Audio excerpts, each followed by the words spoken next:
ನಿಮಗೆ ಆರಾಧನೆ ಸ್ವಾಮಿ, ನಿಮಗೆ ಮಹಿಮೆ ಉಂಟಾಗಲಿ.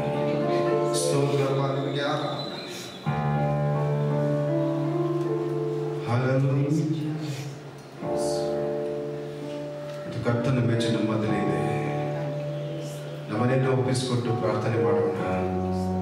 ಸ್ತೋತ್ರ. ಆ ಮೇಜಿನಲ್ಲಿ ಕೈ ಹಾಕೋದಕ್ಕೆ ನಮ್ಮನ್ನ ದೇವರು ಯೋಗ್ಯತೆ ಪಡಿಸಲಿ ಅಂತ ನಮ್ಮನ್ನು ಒಪ್ಪಿಸಿಕೊಳ್ಳೋಣ. 2000 ವರ್ಷಗಳ ಹಿಂದೆ ನಮಗೋಸ್ಕರವಾಗಿ ಜೀವ ಬಲಿಯಾಗಿ ತನ್ನನ್ನೇ ಒಪ್ಪಿಸಿಕೊಟ್ಟಂತ ಆ ಶಿಲುಬೆಯ ನಾಯಕನನ್ನು ನಾವು ಈ ಸಮಯದಲ್ಲಿ ಸ್ಮರಣೆ ಮಾಡೋಣ. ಹಲ್ಲೆಲೂಯಾ. ಆ ಶಿಲುಬೆಯನ್ನು ನಮ್ಮ ಕಣ್ಣುಗಳ ಮುಂದೆ ನಿಲ್ಲಿಸಿಕೊಳ್ಳೋಣ. ಹಲ್ಲೆಲೂಯಾ. ಅದರ ಮೇಲೆ ಜಜ್ಜಲ್ಪಟ್ಟಂತ ಯೇಸುವನ್ನು ನಾವು ದೃಷ್ಟಿಸಿ ನೋಡೋಣ. ಹಲ್ಲೆಲೂಯಾ. ಇಬ್ರು ಪುಸ್ತಕ ಆ ರೀತಿಯಾಗಿ ಹೇಳ್ತಲ್ವಾ, 12ನೇ ಅಧ್ಯಾಯದಲ್ಲಿ ನಮಗೋಸ್ಕರ ಆತನು ಅವಮಾನವನ್ನು ಲೆಕ್ಕಿಸದೆ ಎಲ್ಲವನ್ನ ಸಹಿಸಿಕೊಂಡನಂತ ವಾಕ್ಯ ಹೇಳುತ್ತೆ. ಹಲ್ಲೆಲೂಯಾ. ನಿಮಗೆ ಆರಾಧನೆ, ನಿಮಗೆ ನನ್ರಿ ರಾಜ. ಯೇಸುವೇ ನನ್ನ ಆಶ್ರಯ, ಯೇಸುವೇ ನನ್ನ ಆರಾಧನೆಯನ್ನು ಹಾಡನಾಡಿ ನಿಮ್ಮ ನಾಮವನ್ನು ಮಹಿಮೆಪಡಿಸು. ಹಲ್ಲೆಲೂಯಾ. ನಿಮಗೆ ನನ್ರಿ ಆರಾಧನೆ. ಹಲ್ಲೆಲೂಯಾ. ಆಮೆನ್. ಹೋಲಿ ಸ್ಪಿರಿಟ್, ಹಲ್ಲೆಲೂಯಾ. ಕೈಗಳನ್ನು ಕಟ್ಟಿ ಯೇಸುವನ್ನು ಮಹಿಮೆಪಡಿಸಿ. ಇವನ ಶಕನದ ಮಾಂದರೆ ದೇವ ಶಮೋಲವಾಸಿಯಾದರೆ. ಆಮೆನ್.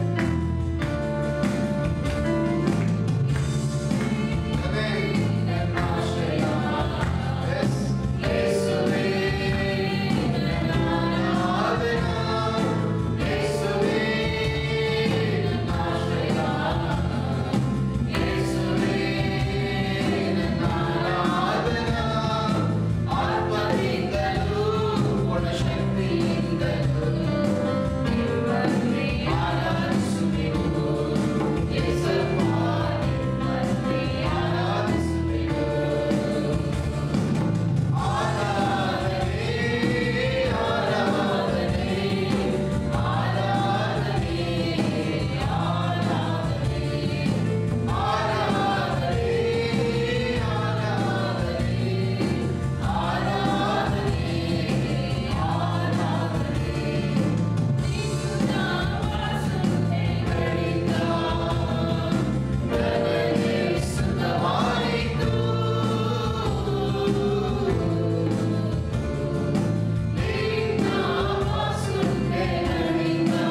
ಹೋಲ ಯಾರು ಇಲ್ಲ. ಸ್ತೋತ್ರ ಮಾಡಲು ತಾಯಿಯಂತ ಹೃದಯವುಳ್ಳವರು, ತಂದೆಯಾಗಿ ನಮ್ಮನ್ನು ಹೊರುವಂತ ದೇವರನ್ನು ನಾವು ಆರಾಧಿಸ್ತಾರೆ. Thank you Holy Spirit. ಇಡೀ ನಾನೇ ದೇವರು, ನನ್ನ ಹಾಗೆ ಯಾರು ಇಲ್ಲ ಅಂತ ಅವರೇ ಹೇಳ್ತಾರೆ. ಹಲ್ಲೆಲೂಯಾ. ನಾನೇ ದೇವರನ್ನು ಅವರೇ ಒಪ್ಪಿಕೊಳ್ತಾರೆ. ಹಲ್ಲೆಲೂಯಾ. ಆ ಕ್ವಾಲಿಟಿ ಅವರೊಬ್ಬರಿಗೆ ಮಾತ್ರ ಇದೆ. ನಿಮಗೆ ಯಾರು ಆಧರಿಸುವಾಗಿ ಒಪ್ಪಿಸ್ಕೊಂಡು ನಾವು ಆಡೋಣ. ನಿನ್ನ ಹಾಗೆ ದೇವರು ಭೂಮಿಯಲಿಲ್ಲ, ನೀನಿಲ್ಲದೆ ಬೇರೆ ಆಧಾರವಿಲ್ಲ. ನಿನ್ನ ಪ್ರಿಯನಾಗಿ ಮೇಲೆ ಕೊಳ್ಳುವೆ, ನೀನೇ ನನ್ನ ಸರ್ವಸ್ವ ನನ್ನಿಸುವೆ. ಅವರಾಗಿ ಯಾರು ಇಲ್ಲ. ಸ್ತೋತ್ರ ರಾಜ ಯಾರಲ್ಲ. ವರ್ಷಿಪ್ ಹೋಲಿ ಸ್ಪಿರಿಟ್. ಹಲ್ಲೆಲೂಯಾ. ಆರಾಧನೆ ನಿಮಗೆ, ಆರಾಧನೆ ನನ್ನೇಸುವೆ ನಿಮಗೆ, ಆರಾಧನೆ ಆರಾಧನೆ ನಿಮಗೆ, ಆರಾಧನೆ ನನ್ನೇಸುವೆ ನಿಮಗೆ, ಆರಾಧನೆ ನನ್ನೆಲ್ಲವನ್ನೂ ನಾ ಸಮರ್ಪಿಸುವೆ. ಶುದ್ಧೀಕರಿಸು ನಿನ್ನ ವಾಕ್ಯದಿಂದಲೇ, ನಿನ್ನ ಚಿತ್ತದಂತೆ ನನ್ನ ನಡೆಸು ನೀ. ಪವಿತ್ರಾತ್ಮದಿಂದ ನನ್ನ ತುಂಬಿಸು ನೀ. ನನ್ನೆಲ್ಲವನ್ನೂ ನಾ ಸಮರ್ಪಿಸುವೆ. ಶುದ್ಧೀಕರಿಸು ನಿನ್ನ ವಾಕ್ಯದಿಂದಲೇ, ನಿನ್ನ ಚಿತ್ತದಂತೆ ನನ್ನ ನಡೆಸು ನೀ.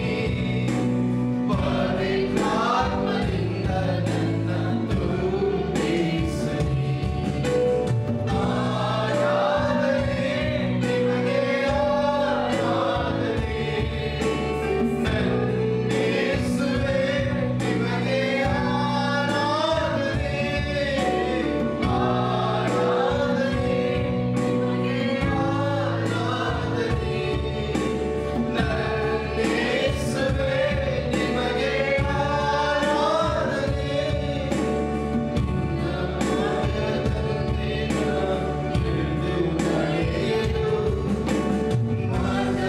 ಮಾರ್ಗದರ್ಶಿಯಾಗಿ ನನ್ನನ್ನು ನೀ ನಡೆಸು.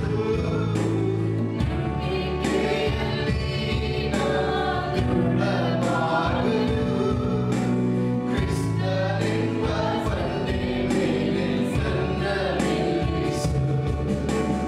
ಅವನ ಮಾರ್ಗದಲ್ಲಿ ನಾನೆಂದು ನಡೆಯಲು, ಮಾರ್ಗದರ್ಶಿಯಾಗಿ ನನ್ನನ್ನು ನೀ ನಡೆಸು.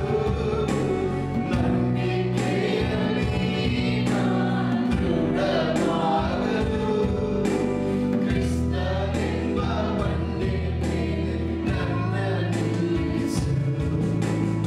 ಆರಾಧನೆ ನಿಮಗೆ, ಆರಾಧನೆ ನನ್ನೇಸುವೆ ನಿಮಗೆ, ಆರಾಧನೆ ಆರಾಧನೆ ನಿಮಗೆ, ಆರಾಧನೆ ನನ್ನೇಸುವೆ ನಿಮಗೆ, ಆರಾಧನೆ ಆರಾಧನೆ ನಿಮಗೆ, ಆರಾಧನೆ ನನ್ನೇಸುವೆ ನಿಮಗೆ,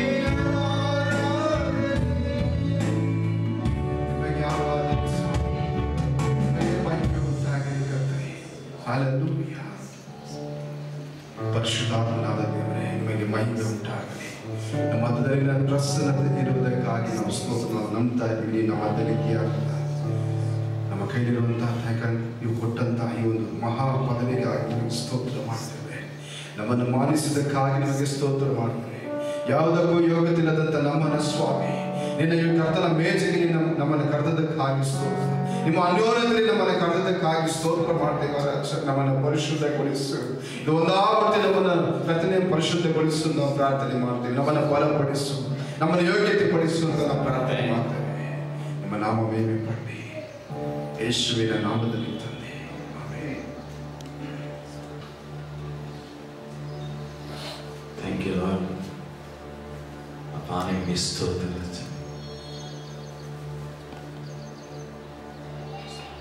ಎಲ್ಲ ನಿರ್ಮಾಣ ಕಾಲೋರಿ ಕಲ್ವಾರಿಯ ಶಿಲುಬೆ ಒಂದ್ಸಲ ನೋಡಿ ಪ್ರೀತಿಯ ಸಹೋದರನೇ ಸಹೋದರಿ, ಆ ಸುಂದರವಾದ ಮುಖದಲ್ಲಿ ಸುರಿಯುವಂತ ರಕ್ತ ನಮ್ಮ ಕಣ್ಮುಂದೆ ಬರಲಿ. ಅವರ ಶರೀರ ನಮಗಾಗಿ ಕಿತ್ತುಕೊಟ್ಟಲ್ಪಟ್ಟಂತ ಕಾರ್ಯ, ಆ ದೃಶ್ಯ ನಮ್ಮ ಕಣ್ಮುಂದೆ ಬರಲಿ. ಈಗ ನಿಮ್ಮ ಕೈಯಲ್ಲಿರುವಂತ ಇಮೇಜ್ ಒಂದು ರೆಡಿಮೇಡ್ ಆಗಿರ್ಬೋದು, ಆದರೆ ದೇವರ ವಾಕ್ಯ ಹೇಳುತ್ತದೆ ಇದು ನಿಮಗಾಗಿ ಕಿತ್ತುಕೊಡಲ್ಪಟ್ಟಂತ ನನ್ನ ಶರೀರವಾಗಿದೆ, ಪರಲೋಕದಿಂದ ಹಿಡಿದು ಬಂದಂತ ಜೀವಕರ ರೊಟ್ಟಿಯಾಗಿದೆ ಅಂತ ದೇವರ ವಾಕ್ಯ ಹೇಳುತ್ತದಲ್ಲ. ಸಹೋದರನೇ ಸಹೋದರಿ, ನಮ್ಮ ತಂದೆಯ ಶರೀರ ಯಾವ ರೀತಿ ಹರಿಯಲ್ಪಟ್ಟಿದೆ, ಯಾವ ರೀತಿ ಕೀಳಲ್ಪಟ್ಟಿದೆ ಎಂಬ ದೃಶ್ಯ ನಮ್ಮ ಕಣ್ಮುಂದೆ ಬರಲಿ. ಇದು ಯಾರಿಗಾಗಿ? ಇದು ನನಗಾಗಿ, ನಿಮಗಾಗಿ ತಾನೆ. ದೇವರ ವಾಕ್ಯ ಹೇಳುತ್ತದೆ, ಪಾತ್ರೆಯನ್ನು ತೆಗೆದು ಪರಲೋಕಕ್ಕೆ ಕರಗಳನ್ನು ಚಾಚುತ್ತಾರೆ. ಇದೋ ಹೊಸ ಒಡಂಬಡಿಕೆಗಾಗಿ ನಿಮಗಾಗಿ ಕಿತ್ತುಕೊಡಲ್ಪಡಂತ ನನ್ನ ಶರೀರ, ನಾನು ಬರುವವರೆಗೂ ಇದನ್ನು ಜ್ಞಾಪಕ ಮಾಡಿ ಅದನ್ನು ತಿನ್ನಿರಿ, ಇದನ್ನು ತಿನ್ನುವವನು ಸತ್ತರು ಬದುಕುವನೆಂದು ದೇವರ ವಾಕ್ಯ ಹೇಳುತ್ತದೆ. ಇದು ನಿಮಗಾಗಿ ಕೊಡಲ್ಪಟ್ಟದ ಹೊಸ ಒಡಂಬಡಿಕೆ ನನ್ನ ರಕ್ತವಾಗಿದೆ, ಇದರಲ್ಲಿ ಪಾನ ಮಾಡುವವನು ಮರೆದು ಸತ್ತರು ಬದುಕುವನೆಂದು ದೇವರ ವಾಕ್ಯ ಹೇಳುತ್ತದೆ. எங்களை தகுதிப்படுத்துங்க ஆண்டவரே, எங்களை தகுதிப்படுத்துங்க, எங்களை தகுதிப்படுத்துங்க ஆண்டவரே. தேவர வாக்கியம் எழுத்துதல்லப்பா, வசனம் இப்படியா சொல்லுங்க, தகுதி இல்லாதவனை தகுதிப்படுத்துகிற தேவனாய் இருக்கிறார்.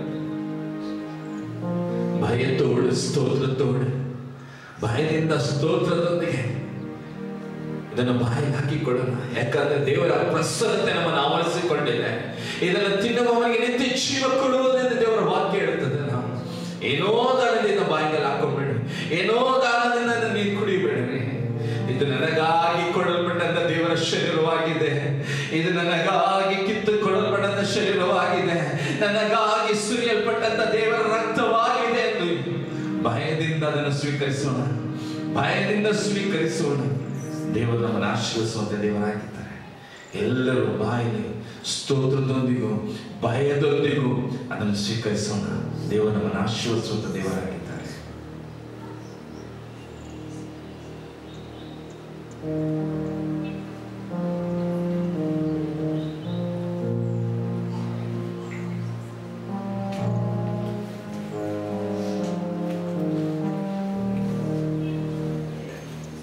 ಎಲ್ಲರೆದು ನಿಂತುಕೊಳ್ಳೋಣ.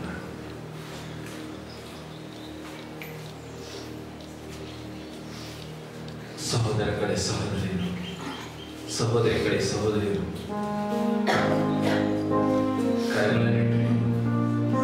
ಅವರಿಗಾಗಿ, ಅವರ ಕುಟುಂಬಕ್ಕಾಗಿ, ಇವರು ಯಾರೂ ಅಲ್ಲ, ನನ್ನದೇ, ನನ್ನ ಸಹೋದರಿ, ನನ್ನ ಸಹೋದರ, ನಾವೆಲ್ಲ ಒಂದೇ ತಂದೆಯ ಮಕ್ಕಳಾಗಿದ್ದೇವೆ ಎಂದು ಅವರಿಗಾಗಿ ನಾವು ಭಾರತದಿಂದ ಪ್ರಾರ್ಥನೆ ಮಾಡೋಣ, ಆಶೀರ್ವದಿಸಿ ಪ್ರಾರ್ಥನೆ ಮಾಡೋಣ. ಅವರೆಲ್ಲ ಕಾರ್ಯವನ್ನು ದೇವರು ಸಫಲಗೊಳಿಸಲಿ, ಎಲ್ಲ ಕಾರ್ಯದಲ್ಲಿ ದೇವರ ಕರ ಅವರ ಜೊತೆಗೆ ಇರಲಿ, ಅವರ ಕುಟುಂಬವನ್ನು ದೇವರ ಆಶೀರ್ವದಿಸಲೆಂದು ಪ್ರಾರ್ಥನೆ ಮಾಡಿ. ನೀವು ಬಾಯಿಂದ ಮಾಡುವಂತ ಪ್ರಾರ್ಥನೆ ದೇವರು ಆಮೆಂದು ಆಮೆನ್ ಎಂದು ಹೇಳುವಂತಹ ದೇವರಾಗಿದ್ದಾರೆ. ಅವರಿಗಾಗಿ ನೀವು ಭಾರಪಟ್ಟು ಪ್ರಾರ್ಥನೆ ಮಾಡಬೇಕಾದ್ರೆ ದೇವರ ವಾಕ್ಯದ ಒಬ್ಬರ ಭಾರವನ್ನು ಒಬ್ಬರು ಹಂಚಿಕೊಳ್ಳಿರಿ ಎಂದು, ಹಲ್ಲೆಲೂಯಾ. ಒಬ್ಬರಿಗಾಗಿ ಒಬ್ಬರು ಭಾರಪಟ್ಟು ಪ್ರಾರ್ಥನೆ ಮಾಡಿ. ಅದು ನನ್ನ ಸಹೋದರ, ಅದು ನನ್ನ ಸಹೋದರಿ ಎಂದು ಭಾವನೆಯಿಂದ ಪ್ರಾರ್ಥನೆ ಮಾಡಿ. ಇವರು ನನ್ನ ಕುಟುಂಬ, ಯಾಕಂದ್ರೆ ನಾವು ಪರಲೋಕ ರಾಜ್ಯದ ಮಕ್ಕಳಾಗಿದ್ದೇವೆ. ಪ್ರಾರ್ಥನೆ ಮಾಡಿ, ಪ್ರಾರ್ಥನೆ ಮಾಡಿ, ಪ್ರಾರ್ಥನೆ ಮಾಡಿ. ಬಾಯಿಗಳಿಂದ ದೇವರಿಗೆ ಸ್ತೋತ್ರ ಹೇಳ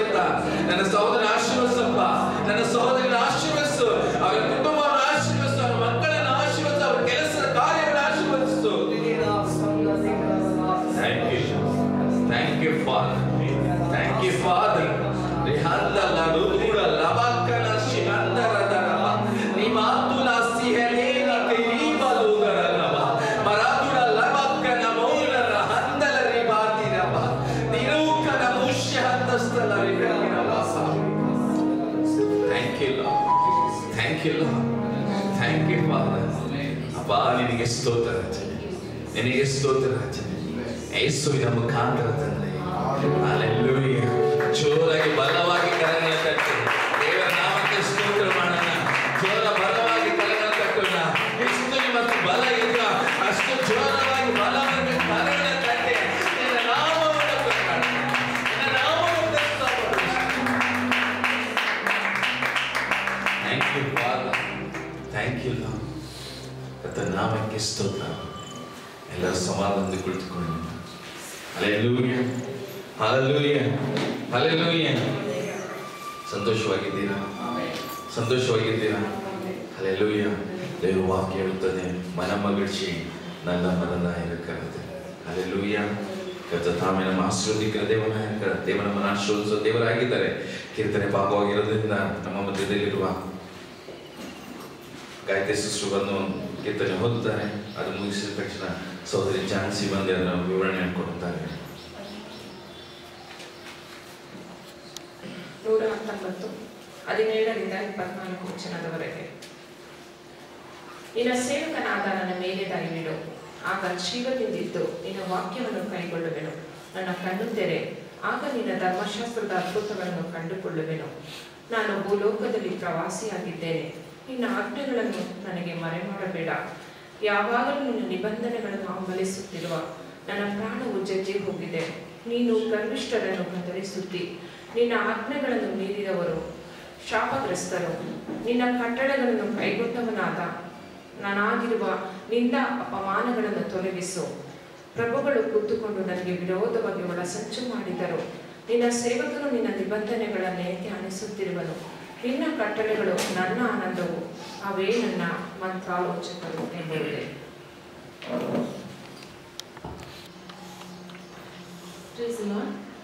ದೇವರ ಪರಿಶುದ್ಧಗಳ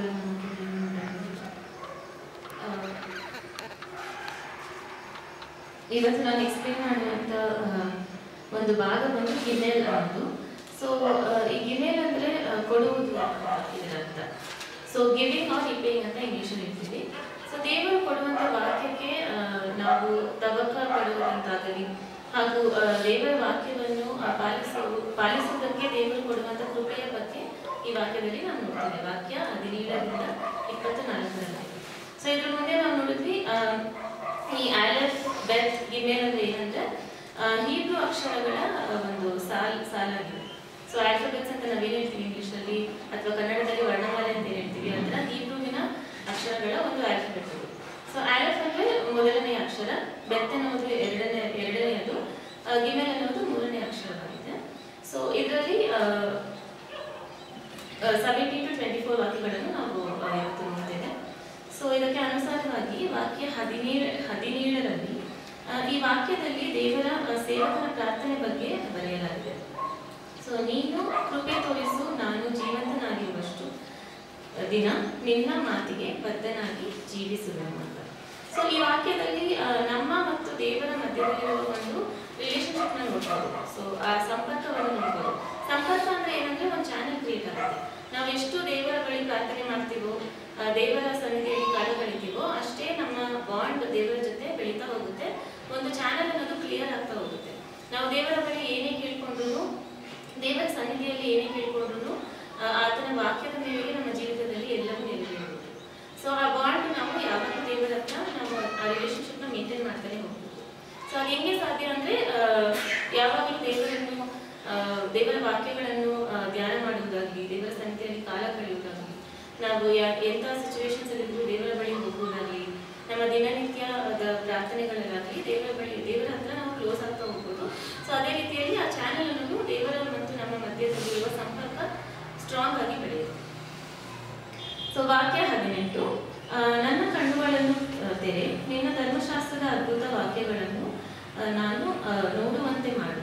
ಸೊ ಇದರಲ್ಲಿ ನನ್ನ ಕಣ್ಣುಗಳನ್ನು ತೆರೆ ಅಂದ್ರೆ ನಮ್ಮ ವಿಜುವಲ್ ಕಣ್ಣುಗಳಲ್ಲ. ಸೊ ನಾವು ಕಣ್ಣಿಂದ ಓದಲು ಸಾಧ್ಯ.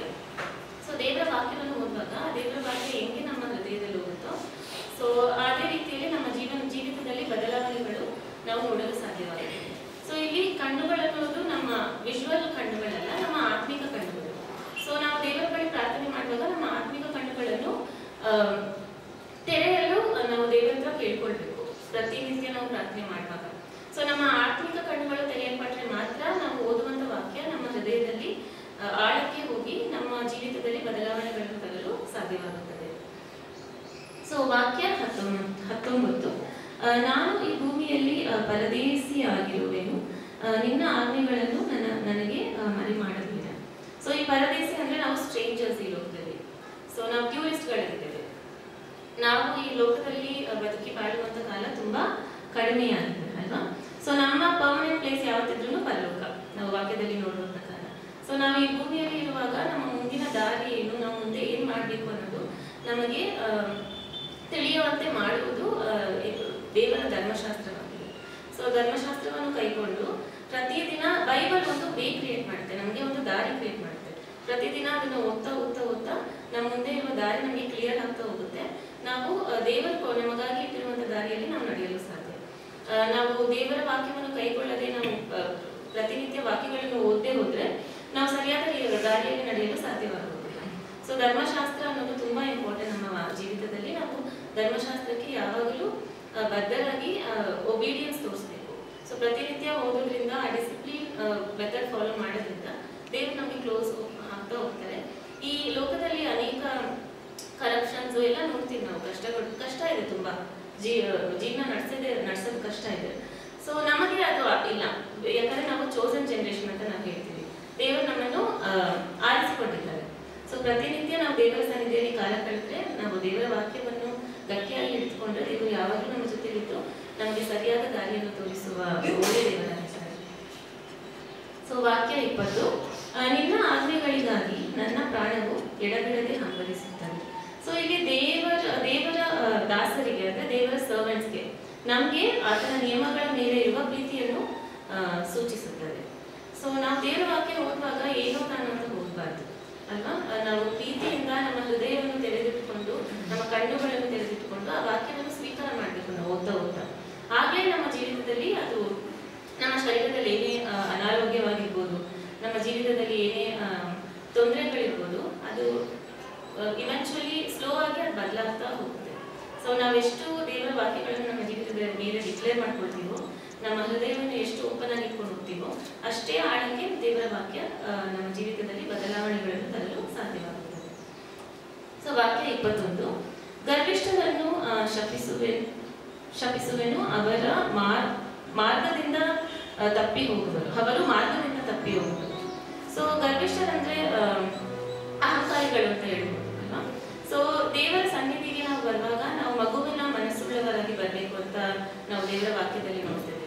ಸೊ ನಾವು ಯಾವಾಗ ಗರ್ವಿಷ್ಠರಾಗಿ ಅಹಂಕಾರಿಗಳಾಗಿರ್ತೀವೋ ದೇವರು ನಮ್ಮನ್ನು ತಿರಸ್ಕಾರ ಮಾಡ್ತಾರೆ. ದೇವರಿಗೆ ಅಹಂಕಾರಿಗಳು ಇಷ್ಟವಾಗುತ್ತಿಲ್ಲ. ಸೊ ನಾವು ಗರ್ವ ಪಟ್ಟರೆ ದೇವರು ಅದನ್ನು ಇಷ್ಟಪಡುವುದಿಲ್ಲ. ಸೊ ನಾವು ಯಾವಾಗ ಹಂಬಲ್ ಆಗಿ ಗ್ರೌಂಡೆಡ್ ಆಗಿ ದೇವರ ಸನ್ನಿಧಿಗೆ ಬರ್ತೀವೋ ಅವಾಗ ದೇವರು ನಮ್ಮನ್ನ ಫೀಲ್ ಮಾಡ್ತಾರೆ. ನಾವು ಖಾಲಿ ಪಾತ್ರೆಗಳಾಗಿ ಬರ್ಬೇಕು ಅಲ್ವಾ. ಸೊ ನಾವು ತುಂಬಿ ತುಳಿತಾ ಇದೀವಿ ಅಂತ ಬೇರೆಯವ್ರಿಗೆ ತೋರಿಸ್ಕೊಳ್ಳೋದಾಗ್ಲಿ ಅಥವಾ ನಮ್ಗೆಲ್ಲ ಗೊತ್ತಿದೆ ಅನ್ನೋದಾಗ್ಲಿ ಇರಬಾರ್ದು ಯಾವತ್ತು. ಸೊ ನಾವು ಎಷ್ಟು ಇನ್ನಸೆನ್ಸ್ ತೋರಿಸ್ತೀವೋ, ನಾವೆಷ್ಟು ಆ ಮಗುವಿನ ಮನಸ್ಸುಳ್ಳವರಾಗಿ ದೇವರ ಸನ್ನಿಧಿಗೆ ಬರ್ತೀವೋ ಅಷ್ಟೇ ನಮ್ಮನ್ನು ದೇವರು ತುಂಬಿಸುತ್ತಾರೆ, ಅದರ ವರಗಳಿಂದ ತುಂಬಿಸ್ತಾರೆ. ಸೊ ಅದೇ ವಾಕ್ಯದ ಅರ್ಥವಾಗಿದೆ.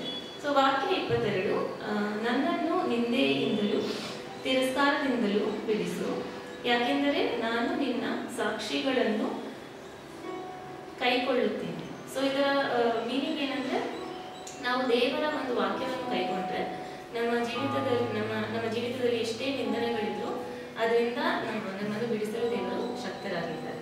ಸೊ ದೇವರ ವಾಕ್ಯ ಅನ್ನೋದು ತುಂಬಾ ಇಂಪಾರ್ಟೆಂಟ್ ನಮ್ಮ ಜೀವಿತದಲ್ಲಿ. ಎಲ್ಲಾ ವಾಕ್ಯದಲ್ಲೂ ನಾವು ಓದ್ತಾ ಇದ್ರೆ ಅದು ನೋಡ್ಬೋದು. ಸೊ ದೇವರ ವಾಕ್ಯವನ್ನು ಕೈಗೊಳ್ಳೋದಾಗ್ಲಿ, ದೇವರ ವಾಕ್ಯಕ್ಕೆ ವಿಧೇಯತೆಯನ್ನು ತೋರಿಸುವುದಾಗ್ಲಿ ನಾವು ಮಾಡ್ತಾ ಹೋದ್ರೆ ನಮ್ಮ ಜೀವಿತದಲ್ಲಿರುವ ಎಲ್ಲ ಕುಂದುಕೊರತೆಗಳು ಸ್ಲೋ ಆಗಿ ಅದು ಚೇಂಜ್ ಆಗ್ತಾ ಹೋಗುತ್ತೆ. ನಾವು ಅನೇಕ ಚೇಂಜಸ್ಗಳನ್ನ ನೋಡ್ಬೋದು. ನಮ್ಮ ಪರ್ಸನಾಲಿಟಿಲಾಗಲಿ, ನಾವು ಹೆಂಗೆ ಬಿಹೇವ್ ಮಾಡ್ತೀವಿ ಅನ್ನೋದಾಗ್ಲಿ, ಅಥವಾ ನಮ್ಮ ಜೀವಿತದಲ್ಲಿ ನಾವೇನಾದ್ರೂ ನಾವು ಎಕ್ಸ್ಪೆಕ್ಟ್ ಮಾಡ್ತಾ ಇದ್ರೆ ನಮಗೆ ಸಕ್ಸಸ್ ಸಿಗೋದಾಗ್ಲಿ, ಅದು ನಮ್ಮ ಮತ್ತು ದೇವರ ಒಂದು ರಿಲೇಶನ್ಶಿಪ್ ಮೂಲಕ ನಾವು ಅದನ್ನ ಅರ್ಥ ಮಾಡ್ಕೊಳ್ಬೋದು. ಸೊ ರಿಲೇಶನ್ಶಿಪ್ ಚೆನ್ನಾಗಿದ್ರೆ ನಮ್ಗೆ ಎಲ್ಲ ಚೆನ್ನಾಗಿ ನಡೆಯುತ್ತೆ. ಸೊ ವಾಕ್ಯದ ಮೇಲೆ ನಾವು ಗಟ್ಟಿಯಾಗಿ ನಿಂತ್ರೆ ನಮ್ಮ ಜೀವಿತದಲ್ಲಿ ಎಲ್ಲ ಒಳ್ಳೇದಾಗುತ್ತೆ ಅಲ್ವಾ. ಸೊ ವಾಕ್ಯ 23 ನಿಮ್ಮ ಆಜ್ಞೆಗಳು ನನಗೆ ಉಲ್ಲಾಸಕರವಾಗಿದೆ, ಅದೇ ನನ್ನ ಸಮಾಲೋಚಕರು. ಸೊ ಈ ಸಮಾಲೋಚಕರು ಅಂದ್ರೆ ಗಾಡ್ಸ್ ವರ್ಡ್ ಕೌನ್ಸಿಲ್ಸ್ ಅಸ್ ನೋಡ್ತೀವಿ. So is a good counsellor. Holy Spirit is a good counsellor. ಅವ್ರು ನಾವು ಯಾವ ದಾರಿ ನಡಿಬೇಕು, ನಾವು ಹೆಂಗ್ ಬಿಹೇವ್ ಮಾಡಬೇಕು, ನಾವು ಬೇರೆಯವ್ರ ಹತ್ರ ಹೆಂಗ್ ಮಾತಾಡಬೇಕು, ನಾವೇನೇನು ನಮ್ಮ ಜೀವಿತದಲ್ಲಿ ಮಾಡಬೇಕು ಮಾಡಬಾರ್ದು ಅನ್ನೋದು ದೇವರು ನಮಗೆ ಕಲಿಸ್ಕೊಡ್ತಾರೆ. ನಾವು ಯಾವುದೇ ಮನುಷ್ಯನ ಮೇಲೆ ಡಿಪೆಂಡ್ ಆಗೋದು ಬೇಡ. ಸೊ ವಾಕ್ಯದ ಮೇಲೆ ಗಟ್ಟಿಯಾಗಿ ನಿಂತರೆ ಹೋಲಿ ಸ್ಪಿರಿಟ್ ನಮ್ಮ ಜೀವಿತದಲ್ಲಿದ್ರೆ, ನಮ್ಮ ಒಳಗಡೆ ಇದ್ರೆ, ಸೊ ನಾವು ಹೆಂಗ್ ಬಿಹೇವ್ ಮಾಡಬೇಕು, ನಾವೇನೇನು ಮಾಡಬೇಕು ಮಾಡಬಾರ್ದು ಅನ್ನೋದು ದೇವ್ರು ನಮಗೆ ಕಲಿಸ್ತಾರೆ. ಅವ್ರು ಲೀಡ್ ಮಾಡ್ತಾರೆ ನಮ್ಮನ್ನ. ಸೊ ಅದಕ್ಕೆ ಅವ್ರಿಗೆ ನಾವು ಅವಕಾಶವನ್ನು ಕೊಡಬೇಕು. ಅವಕಾಶ ಹೆಂಗ್ ಕೊಡಬೇಕು ಅಂದ್ರೆ ವಾಕ್ಯದ ಮೂಲಕ ಪ್ರತಿದಿನ ಓದ್ತಾ ಹೋದ್ರೆ ನಾವೇ ಆ ಚೇಂಜಸ್ನ ನೋಡ್ಬೋದು. ಹೋಲಿ ಸ್ಪಿರಿಟ್ ನಮ್ಮಲ್ಲಿದ್ರೆ ನಮ್ಮ ಜೀವಿತ ಹೆಂಗ್ ಬದಲಾವಣೆ ಆಗುತ್ತೆ ಅನ್ನೋದು ನಾವು ನೋಡ್ತಾ ಹೋಗ್ಬೋದು. ದೇವ್ರು ನಮ್ಮನ್ನ ಆಶೀರ್ವದಿಸ್ತಾನೆ ಹೋಗ್ತಾರೆ. ಸೊ ಕೊನೆಯ ವಾಕ್ಯದಲ್ಲಿ ನಿನ್ನ ಆಜ್ಞೆಗಳು ನನಗೆ ಉಲ್ಲಾಸಕರವಾಗಿವೆ, ಅವೇ ನನ್ನ ಸಮಾಲೋಚಕರು. ಆಲ್ರೆಡಿ ನೋಡಿದ ಹಾಗೆ. ಸೊ ಕೊನೆಯ ವಾಕ್ಯದಲ್ಲಿ ನಾವು ನೋಡ್ಬೇಕಾದ್ರೆ ದೇವರ ಆಜ್ಞೆಗಳು ಜೀವನದಲ್ಲಿ ಉಲ್ಲಾಸ ಹಾಗೂ ಮಾರ್ಗದರ್ಶನ ನೀಡುತ್ತದೆ. ನಾವು ಆಲ್ರೆಡಿ ನೋಡಿದ್ದೀವಿ. ಸೊ ನಾವು ಆ ವಾಕ್ಯ ಓದ್ತಾನೆ ಹೋದ್ರೆ ನಾವು ಹೆಂಗ್ ಜೀವನ ನಡೆಸಬೇಕು, ಅಥವಾ ನಾವು ಹೆಂಗಿರ್ಬೇಕು, ಏನ್ ಮಾಡ್ಬೇಕು, ಏನ್ ಮಾಡಬಾರ್ದು, ಸರಿದಾರಿಯಲ್ಲಿ ಹೆಂಗ್ ನಡಿಬೇಕು ಅನ್ನೋದು ದೇವರ ವಾಕ್ಯನೇ ನಮ್ಗೆ ಕಲಿಸ್ತಾ ಹೋಗುತ್ತೆ ಅಲ್ವಾ. ಸೊ ಆಮೇಲೆ ನಾವೆಷ್ಟು ದೇವರ ವಾಕ್ಯದ ಮೇಲೆ ಗಟ್ಟಿಯಾಗಿ ನಿಲ್ತೀವೋ ನಮ್ಮ ಜೀವಿತಗಳು ಅಷ್ಟೇ ಉಲ್ಲಾಸಕರವಾಗಿರ್ತವೆ.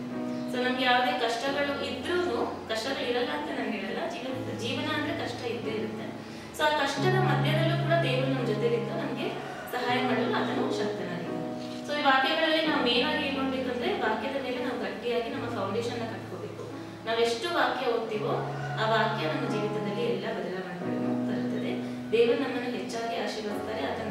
ಹಾಗೂ ಆತನ ಕೃಪೆ ಯಾವಾಗಲೂ ನಮ್ಮ ಮೇಲಿರುತ್ತೆ. ಸೊ ಇದೇ ಈ ವಾಕ್ಯಗಳ ಸಾರಾಂಶವಾಗಿದೆ. ದೇವರ ನಾಮಕ್ಕೆ ಮಹಿಮೆ ಉಂಟಾಗಲಿ.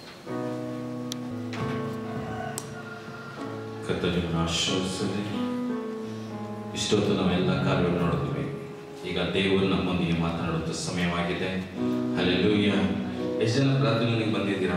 ದೇವರು ನನ್ನೊಂದಿಗೆ ಸ್ತೋತ್ರ ಉಂಟಾಗಲಿ. ನಾವು ಒಂದು ಕ್ಷಣಗಳ ಸಮಯದಲ್ಲಿ ಕಣ್ಣುಗಳನ್ನು ಮುಚ್ಚಿ ವಾಕ್ಯವನ್ನು ನಮಗೆ ಕೊಡುವಂತ ದೇವರ ಕಡೆಗೆ ನಾವು ನೋಡೋಣ. ಯೋಹಾನನು ಬರೆದಂತ ಸುವಾರ್ತೆ 1ನೇ ಅಧ್ಯಾಯ 1ನೇ ವಾಕ್ಯವು ಹೀಗೆ ಹೇಳುತ್ತದೆ: ಆದಿಯಲ್ಲಿ ವಾಕ್ಯವಿತ್ತು, ಆ ವಾಕ್ಯವು ದೇವರ ಬಳಿಯಲ್ಲಿತ್ತು, ಆ ವಾಕ್ಯವೇ ದೇವರಾಗಿತ್ತು. ನಮ್ಮ ಕೈಯಲ್ಲಿರುವಂತಹ ಈ ಒಂದು ದೇವರ ವಾಕ್ಯ ದೇವರ ಬಾಯಿಂದ ಬಂದಿರುವಂತ ಮಾತುಗಳಿದು. ಮನುಷ್ಯರು ಬರೆದಿರುವಂತ ವಾಕ್ಯಗಳಲ್ಲ, ಪರಿಶುದ್ಧಾತ್ಮನು ಹೇಳಿರುವಂತ ವಾಕ್ಯಗಳಿವು. ಈ ವಾಕ್ಯಗಳನ್ನು ಓದುವಾಗ, ಈ ವಾಕ್ಯಗಳಲ್ಲಿ ನಾವು ಧ್ಯಾನಿಸುವಾಗ ನಮ್ಮ ಜೊತೆಯಲ್ಲಿ, ನಮ್ಮ ಹೃದಯದ ಅಂತರಾಳದಲ್ಲಿ ನಮ್ಮನ್ನು ಸಂಪರ್ಕಿಸಿ ನಮ್ಮ ಜೊತೆಯಲ್ಲಿ ಮಾತನಾಡುವಂತ ದೇವರು ಯಾವಾಗಲೂ ಜೀವಂತವಾಗಿರುವಂತ ದೇವರಾಗಿದ್ದಾನೆ.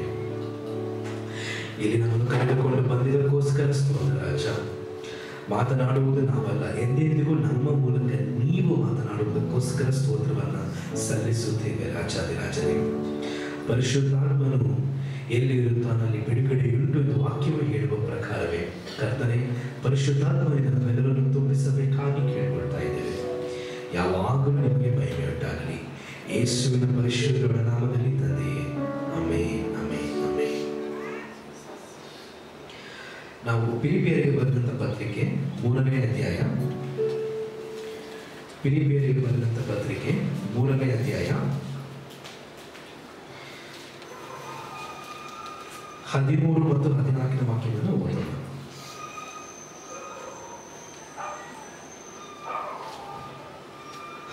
ಮತ್ತು 14ನೇ ವಾಕ್ಯ. ನಾನಂತೂ ಹಿಡಿದುಕೊಂಡವನೆಂದು ನನ್ನನ್ನು ಈವರೆಗೆ ಎಣಿಸಿಕೊಳ್ಳುವುದಿಲ್ಲ. ಆದರೆ ನಾನು ಇಂದಿನ ಸಂಗತಿಗಳನ್ನು ಮರೆತುಬಿಟ್ಟು ಮುಂದಿನವುಗಳನ್ನು ಹಿಡಿಯುವುದಕ್ಕೆ ಎದೆ ಬಗ್ಗಿದವನಾಗಿ ದೇವರು ಕ್ರಿಸ್ತನ ಮೂಲಕವಾಗಿ ನಮಗೆ ಮೇಲಕ್ಕೆ ಕರೆದು ನಮ್ಮ ಮುಂದೆ ಇಟ್ಟಿರುವ ಬಿರುದನ್ನು ಗುರಿ ಮಾಡಿಕೊಂಡು ಓಡುತ್ತಾ ಇದ್ದೇನೆ. Amen, amen. ಈ ಒಂದು ಮೆಸೇಜ್ನ ಒಂದು ಟಾಪಿಕ್ ಏನಂದ್ರೆ ಕ್ರಿಸ್ತನಲ್ಲಿ ಇರುವಂತ ಅಸ್ತಿತ್ವ. ಆಮೇಲೆ ಕ್ರಿಸ್ತನಲ್ಲಿ ಇರುವಂತ ಅಸ್ತಿತ್ವ, ಇಂಗ್ಲಿಷ್ನಲ್ಲಿ ಇದನ್ನ ಐಡೆಂಟಿಟಿ ಇನ್ ಕ್ರೈಸ್ಟ್ ಅಂತ ನಾವು ಹೇಳ್ತೇವೆ. ಕ್ರಿಸ್ತನಲ್ಲಿ ಇರುವಂತ ಅಸ್ತಿತ್ವ. ನಾವು ಅದೇ ರೀತಿಯಲ್ಲಿ 2 ಕೊರಿಂಥಿಯರಿಗೆ ಬರೆದಂತ ಪತ್ರಿಕೆ 5ನೇ ಅಧ್ಯಾಯ, 2 ಕೊರಿಂಥದವರಿಗೆ ಬರೆದಂತ ಪತ್ರಿಕೆ 5ನೇ ಅಧ್ಯಾಯ 17ನೇ ವಾಕ್ಯವನ್ನು ನಾವು ಓದೋಣ.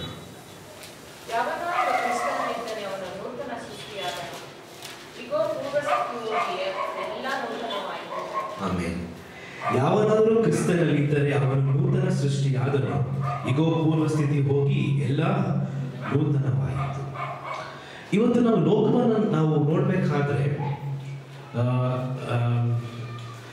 ಅನೇಕ ಒಂದು ನಂಬಿಕೆಗಳನ್ನು ನಾವು ನೋಡ್ಬೇಕಾದ್ರೆ ಈ ನಂಬಿಕೆಗಳಲ್ಲಿ ಏನ್ ಮಾಡ್ತಾರೆ, ನೀವು ಯಾವ ರೀತಿಯಲ್ಲಿ ಒಳ್ಳೆಯವರಾಗಿರ್ಬೋದು ಅನ್ನುವಂಥದ್ದನ್ನ ಹೇಳ್ಕೊಡುವಂತ ಒಂದು ನಂಬಿಕೆಗಳು ಇದಾವೆ ಅಲ್ವಾ. ನಾವು ನೋಡ್ತೇವಲ್ಲ, ಯಾರಾದ್ರೂ ದೊಡ್ಡ ದೊಡ್ಡ ಧಾರ್ಮಿಕ ಗುರುಗಳು ಮಾತಾಡ್ಬೇಕಾದ್ರೆ ಏನ್ ಹೇಳ್ತಾರೆ, ನೀವು ಯಾವ ರೀತಿ ಒಳ್ಳೆಯವರಾಗಿರ್ಬೇಕು, ಯಾವ ತರ ನೀವು ಬದುಕಬೇಕು, ಯಾವ ತರ ನೀವು ಜೀವಿಸ್ಬೇಕು, ನಿಮ್ಮ ಮಾತನ್ನ ಯಾವ ತರ ಕಂಟ್ರೋಲ್ ಮಾಡ್ಕೋಬೇಕು, ಈ ರೀತಿಯ ಅನೇಕ ವಿಧಾನಗಳ ಒಂದು ಜೀವನ ಶೈಲಿಯನ್ನು ಅವ್ರೇನ್ ಮಾಡ್ತಾರೆ ಹೇಳ್ಕೊಡೋದಕ್ಕೆ ಪ್ರಯತ್ನ ಮಾಡ್ತಾರೆ.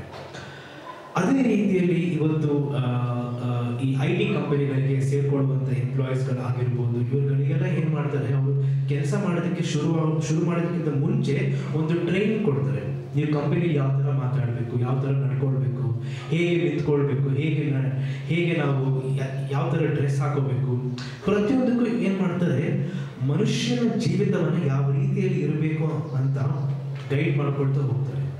ಬೇರೆ ನಂಬಿಕೆಗಳಾಗಿರ್ಬೋದು, ಕಂಪನಿಗಳಾಗಿರ್ಬೋದು, ಅಥವಾ ಶಾಲೆಯಲ್ಲಿ ಕೂಡ ಇವಾಗ ಮಕ್ಕಳನ್ನ ನಾವು ಸ್ಕೂಲಿಗೆ ಕಳಿಸ್ತೀವಲ್ಲ, ಏನ್ ಹೇಳ್ತಾರೆ, ಕೂದಲಿಗೆ ಎಣ್ಣೆ ಹಚ್ಚಬೇಕು, ಕೂದಲನ್ನ ನೀಟಾಗಿ ಬಾಚ್ಬೇಕು, ಯೂನಿಫಾರ್ಮ್ ಚೆನ್ನಾಗಿ ನೀಟಾಗಿರ್ಬೇಕು, ಅನೇಕ ರೀತಿ ಒಂದು ರೂಲ್ಸ್ ಅಂಡ್ ರೆಗ್ಯುಲೇಷನ್ಸ್ ಹೇಳ್ತಾರೆ. ಯಾಕೆ ಅಂದ್ರೆ ಚೆನ್ನಾಗಿ ಕಾಣುವುದಕ್ಕೋಸ್ಕರ, ಚೆನ್ನಾಗಿ ನಾವು ಕಾಣಬೇಕು, ಚೆನ್ನಾಗಿ ನಾವು ಇರಬೇಕು ಅನ್ನುವಂಥ ಒಂದು ಕಾರಣಕ್ಕೋಸ್ಕರ.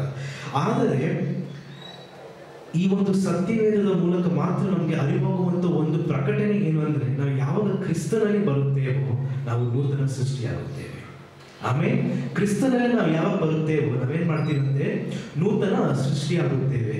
ಯಾಕೆ ಕ್ರಿಸ್ತನಲ್ಲಿ ಬಂದಾಗ ನಮ್ಗೆ ನೂತನ ಸೃಷ್ಟಿ? ಇದಕ್ಕೂ ಮತ್ತು ಈ ಒಂದು ಎಕ್ಸಾಂಪಲ್ ಏನ್ ವ್ಯತ್ಯಾಸ ಅಂದ್ರೆ, ಎಲ್ಲಾ ನಂಬಿಕೆಗಳು ಏನ್ ಮಾಡುತ್ತೆ, ತನ್ನ ಹಳೆಯ ಮನುಷ್ಯನನ್ನ ಸರಿಪಡಿಸಿಕೊಳ್ಳುವುದಕ್ಕೆ ಪ್ರಯತ್ನ ಪಡುತ್ತೆ. ಆದರೆ ವಾಕ್ಯ ಮಾತ್ರ ಪರಿಶುದ್ಧಾತ್ಮನಿಂದ ನಮ್ಮನ್ನು ಸರಿಪಡಿಸುತ್ತಾ ಹೋಗುತ್ತೆ. ಆಮೇಲೆ ಎಲ್ಲಾ ನಂಬಿಕೆಗಳು ಏನ್ ಮಾಡುತ್ತೆ, ನೀನು ಹಂಗಿರ್ಬೇಕು ಹಿಂಗಿರ್ಬೇಕು ಅಂತ ಹೇಳುತ್ತೆ. ಆದರೆ ವಾಕ್ಯ ನಮ್ಮನ್ನ ತಿದ್ದುತ್ತಾ ಹೋಗ್ತಾ ಇರುತ್ತೆ. ಆಮೇಲೆ ಅದಕ್ಕೋಸ್ಕರ ದೇವರು ಕೊಟ್ಟಿರುವಂತ ಒಂದು ಲೇಬಲ್ ನಮ್ಗೆ ಬಹಳ ಮುಖ್ಯ. ಮನುಷ್ಯರು ಕೊಡುವಂತ ಲೇಬಲ್ ಭಾರಿ ಮುಖ್ಯವಲ್ಲ, ದೇವರು ಕೊಟ್ಟಿರುವಂತ ಲೇಬಲ್ ಭಾರಿ ಮುಖ್ಯ ನಮ್ಗೆ. ಇದರ ಅರ್ಥ ಏನು ಅಂದ್ರೆ, ನಾವು ನೋಡ್ಬೇಕಾದ್ರೆ ಅನೇಕ ಬಾರಿ ಜೀವನದಲ್ಲಿ ಏನಾಗುತ್ತೆ, ಜನ ಕೊಟ್ಟಿರುವಂತ ಒಂದು ಟ್ಯಾಗ್, ಒಂದು ನೇಮ್ ಟ್ಯಾಗ್ ನಮ್ಗೆ ಏನಿರುತ್ತೆ, ಅದು ನಮ್ಮ ತಲೆಯಲ್ಲಿ ಕೂತ್ಕೊಂಡಿರುತ್ತೆ. ಚಿಕ್ಕ ವಯಸ್ಸಿಂದ, ಫಾರ್ ಎಕ್ಸಾಂಪಲ್, ದುರಾದೃಷ್ಟಕರವಾಗಿ ಕೆಲವೊಂದು ಕುಟುಂಬಗಳಲ್ಲಿ ಏನಾಗಿರುತ್ತೆ, ಚಿಕ್ಕ ಮಕ್ಕಳನ್ನ ಚಿಕ್ಕ ವಯಸ್ಸಿಂದ ಅವ್ರನ್ನ ಬೈದು ನೀನ್ ಹಂಗೆ, ನೀನು ಸರಿ ಇಲ್ಲ, ನೀನ್ ಹಂಗೆ ಇದು ಅಂತ ಹೇಳೋದು. ಸ್ಕೂಲ್ಗಳಲ್ಲಿ ಮಕ್ಕಳನ್ನ ತುಂಬಾ ಕೀಳಾಗಿ ನೋಡುವಂಥದ್ದು, ಸ್ಟೂಡೆಂಟ್ಸ್ ನ ತುಂಬಾ ಒಂದು ಹಾರ್ಶ್ ಆಗಿ ಬೈದು ಅವ್ರಿಗೇನಾಗುತ್ತೆ, ಮೆಂಟಲಿ ಅಫೆಕ್ಟ್ ಆಗ್ತಾ ಹೋಗುತ್ತೆ ಅಲ್ವಾ. ನಾವು ನೋಡಿರ್ತೇವಲ್ಲ, ಮೆಂಟಲಿ ಏನಾಗ್ತಾರಂತೆ ಅಫೆಕ್ಟ್ ಆಗ್ತಾ ಹೋಗ್ತಾರೆ ಈ ಮಕ್ಕಳು. ಯಾಕೆ ಅಂದ್ರೆ ಕೇಳಿಸ್ಕೊಂಡು ತಲೆ ಅದೇ ಕೂತ್ಕೊಂಡಿರುತ್ತೆ, ನೀನು ಯಾವುದಕ್ಕೂ ಲಾಯಕ್ಕಿಲ್ಲ, ನೀನು ಯಾವುದಕ್ಕೂ ಪ್ರಯೋಜನಕ್ಕೆ ಬಾರದಿರುವಂಥದ್ದು. ಅಥವಾ ಸೊಸೈಟಿ ನಮ್ಗೆ ಕೊಡುವಂತ ಒಂದು ಲೇಬಲ್, ಈ ವ್ಯಕ್ತಿ ಸರಿ ಇಲ್ಲ, ಈ ವ್ಯಕ್ತಿ ಆ ಥರ ಕ್ಯಾರೆಕ್ಟರ್ನವರು, ಈ ವ್ಯಕ್ತಿ ಈ ಥರ ಮಾಡಿದ್ದಾರೆ, ಇವ್ರ ಹಿಸ್ಟ್ರಿ ಅದು, ಇವರ ಪಾಸ್ಟ್ ಇದು, ಇವರು ಮೊದಲು ಹಂಗಿದ್ರು. ಲೋಕ ಕೊಡುವಂತ ಒಂದು ಟ್ಯಾಗ್ಲೈನ್ ಒಂದು. ಆದರೆ ನಾವು ಅರಿತುಕೊಳ್ಬೇಕಾಗಿರೋದು ಏನಂದ್ರೆ, ನಾವು ಯಾವಾಗ ಕ್ರಿಸ್ತನಲ್ಲಿ ಬರುತ್ತೇವೋ ನಾವು ಸಂಪೂರ್ಣವಾಗಿ ನೂತನ ಸೃಷ್ಟಿಯಾದಂತೆ. ಇಮಿಡಿಯೇಟ್ ಆಗಿ ನಮ್ಗೆ ಏನ್ ಸಿಕ್ತಂತೆ, ನೂತನ ಸೃಷ್ಟಿ. ಇವತ್ತು ನಮ್ಮನ್ನ ಜನ ನೋಡ್ಬಿಟ್ಟು ಅವ್ರು ಏನೇ ಕರೆದ್ರು ನಮಗೆ ನಾವು ಕ್ರಿಸ್ತನಲ್ಲಿ ಯಾರು ಅಂತ ನಮ್ಗೆ ಅರಿವಾಗಬೇಕಾಗಿದೆ. ಆಮೇಲೆ ಜನ ಸಾವಿರ ಮಾತಾಡ್ಬೋದು, ಸೊಸೈಟಿ ಸಾವಿರ ಮಾತಾಡ್ಬೋದು, ನಮ್ಮ ಮನಸ್ಸು ಸಾವಿರ ಮಾತಾಡ್ಬೋದು. ದೇವ ಜನರ ಒಂದು ಅರ್ಥ ಮಾಡ್ಕೊಳ್ಳಿ, ಒಂದು ಕಾಲದಲ್ಲಿ ಸೈತಾನನ ಒಂದು ಆಳ್ವಿಕೆ ಯಾವ ತರ ಇತ್ತು ಅಂದ್ರೆ, ಮನುಷ್ಯನಿಗೆ ರೋಗಗಳನ್ನ ತರ್ತಾ ಇದ್ದಾನಂತೆ. ದೇಹದ ಮೇಲೆ ಅನೇಕ ರೋಗಗಳನ್ನ ತಂದು ದೇವರಿಂದ ಅವ್ರನ್ನ ದೂರ ಮಾಡ್ತಾ ಇದ್ದ. ಆದ್ರೆ ಈಗಿನ ಕಾಲದಲ್ಲಿ ಅವನು ದೇಹಕ್ಕೆ ರೋಗನ ತರೋದು ಒಂದ್ ಕಡೆ ಇದ್ರೆ, ಮನಸ್ಸಿಗೆ ತರ್ತಾನೆ ಆಲೋಚನೆಗಳು.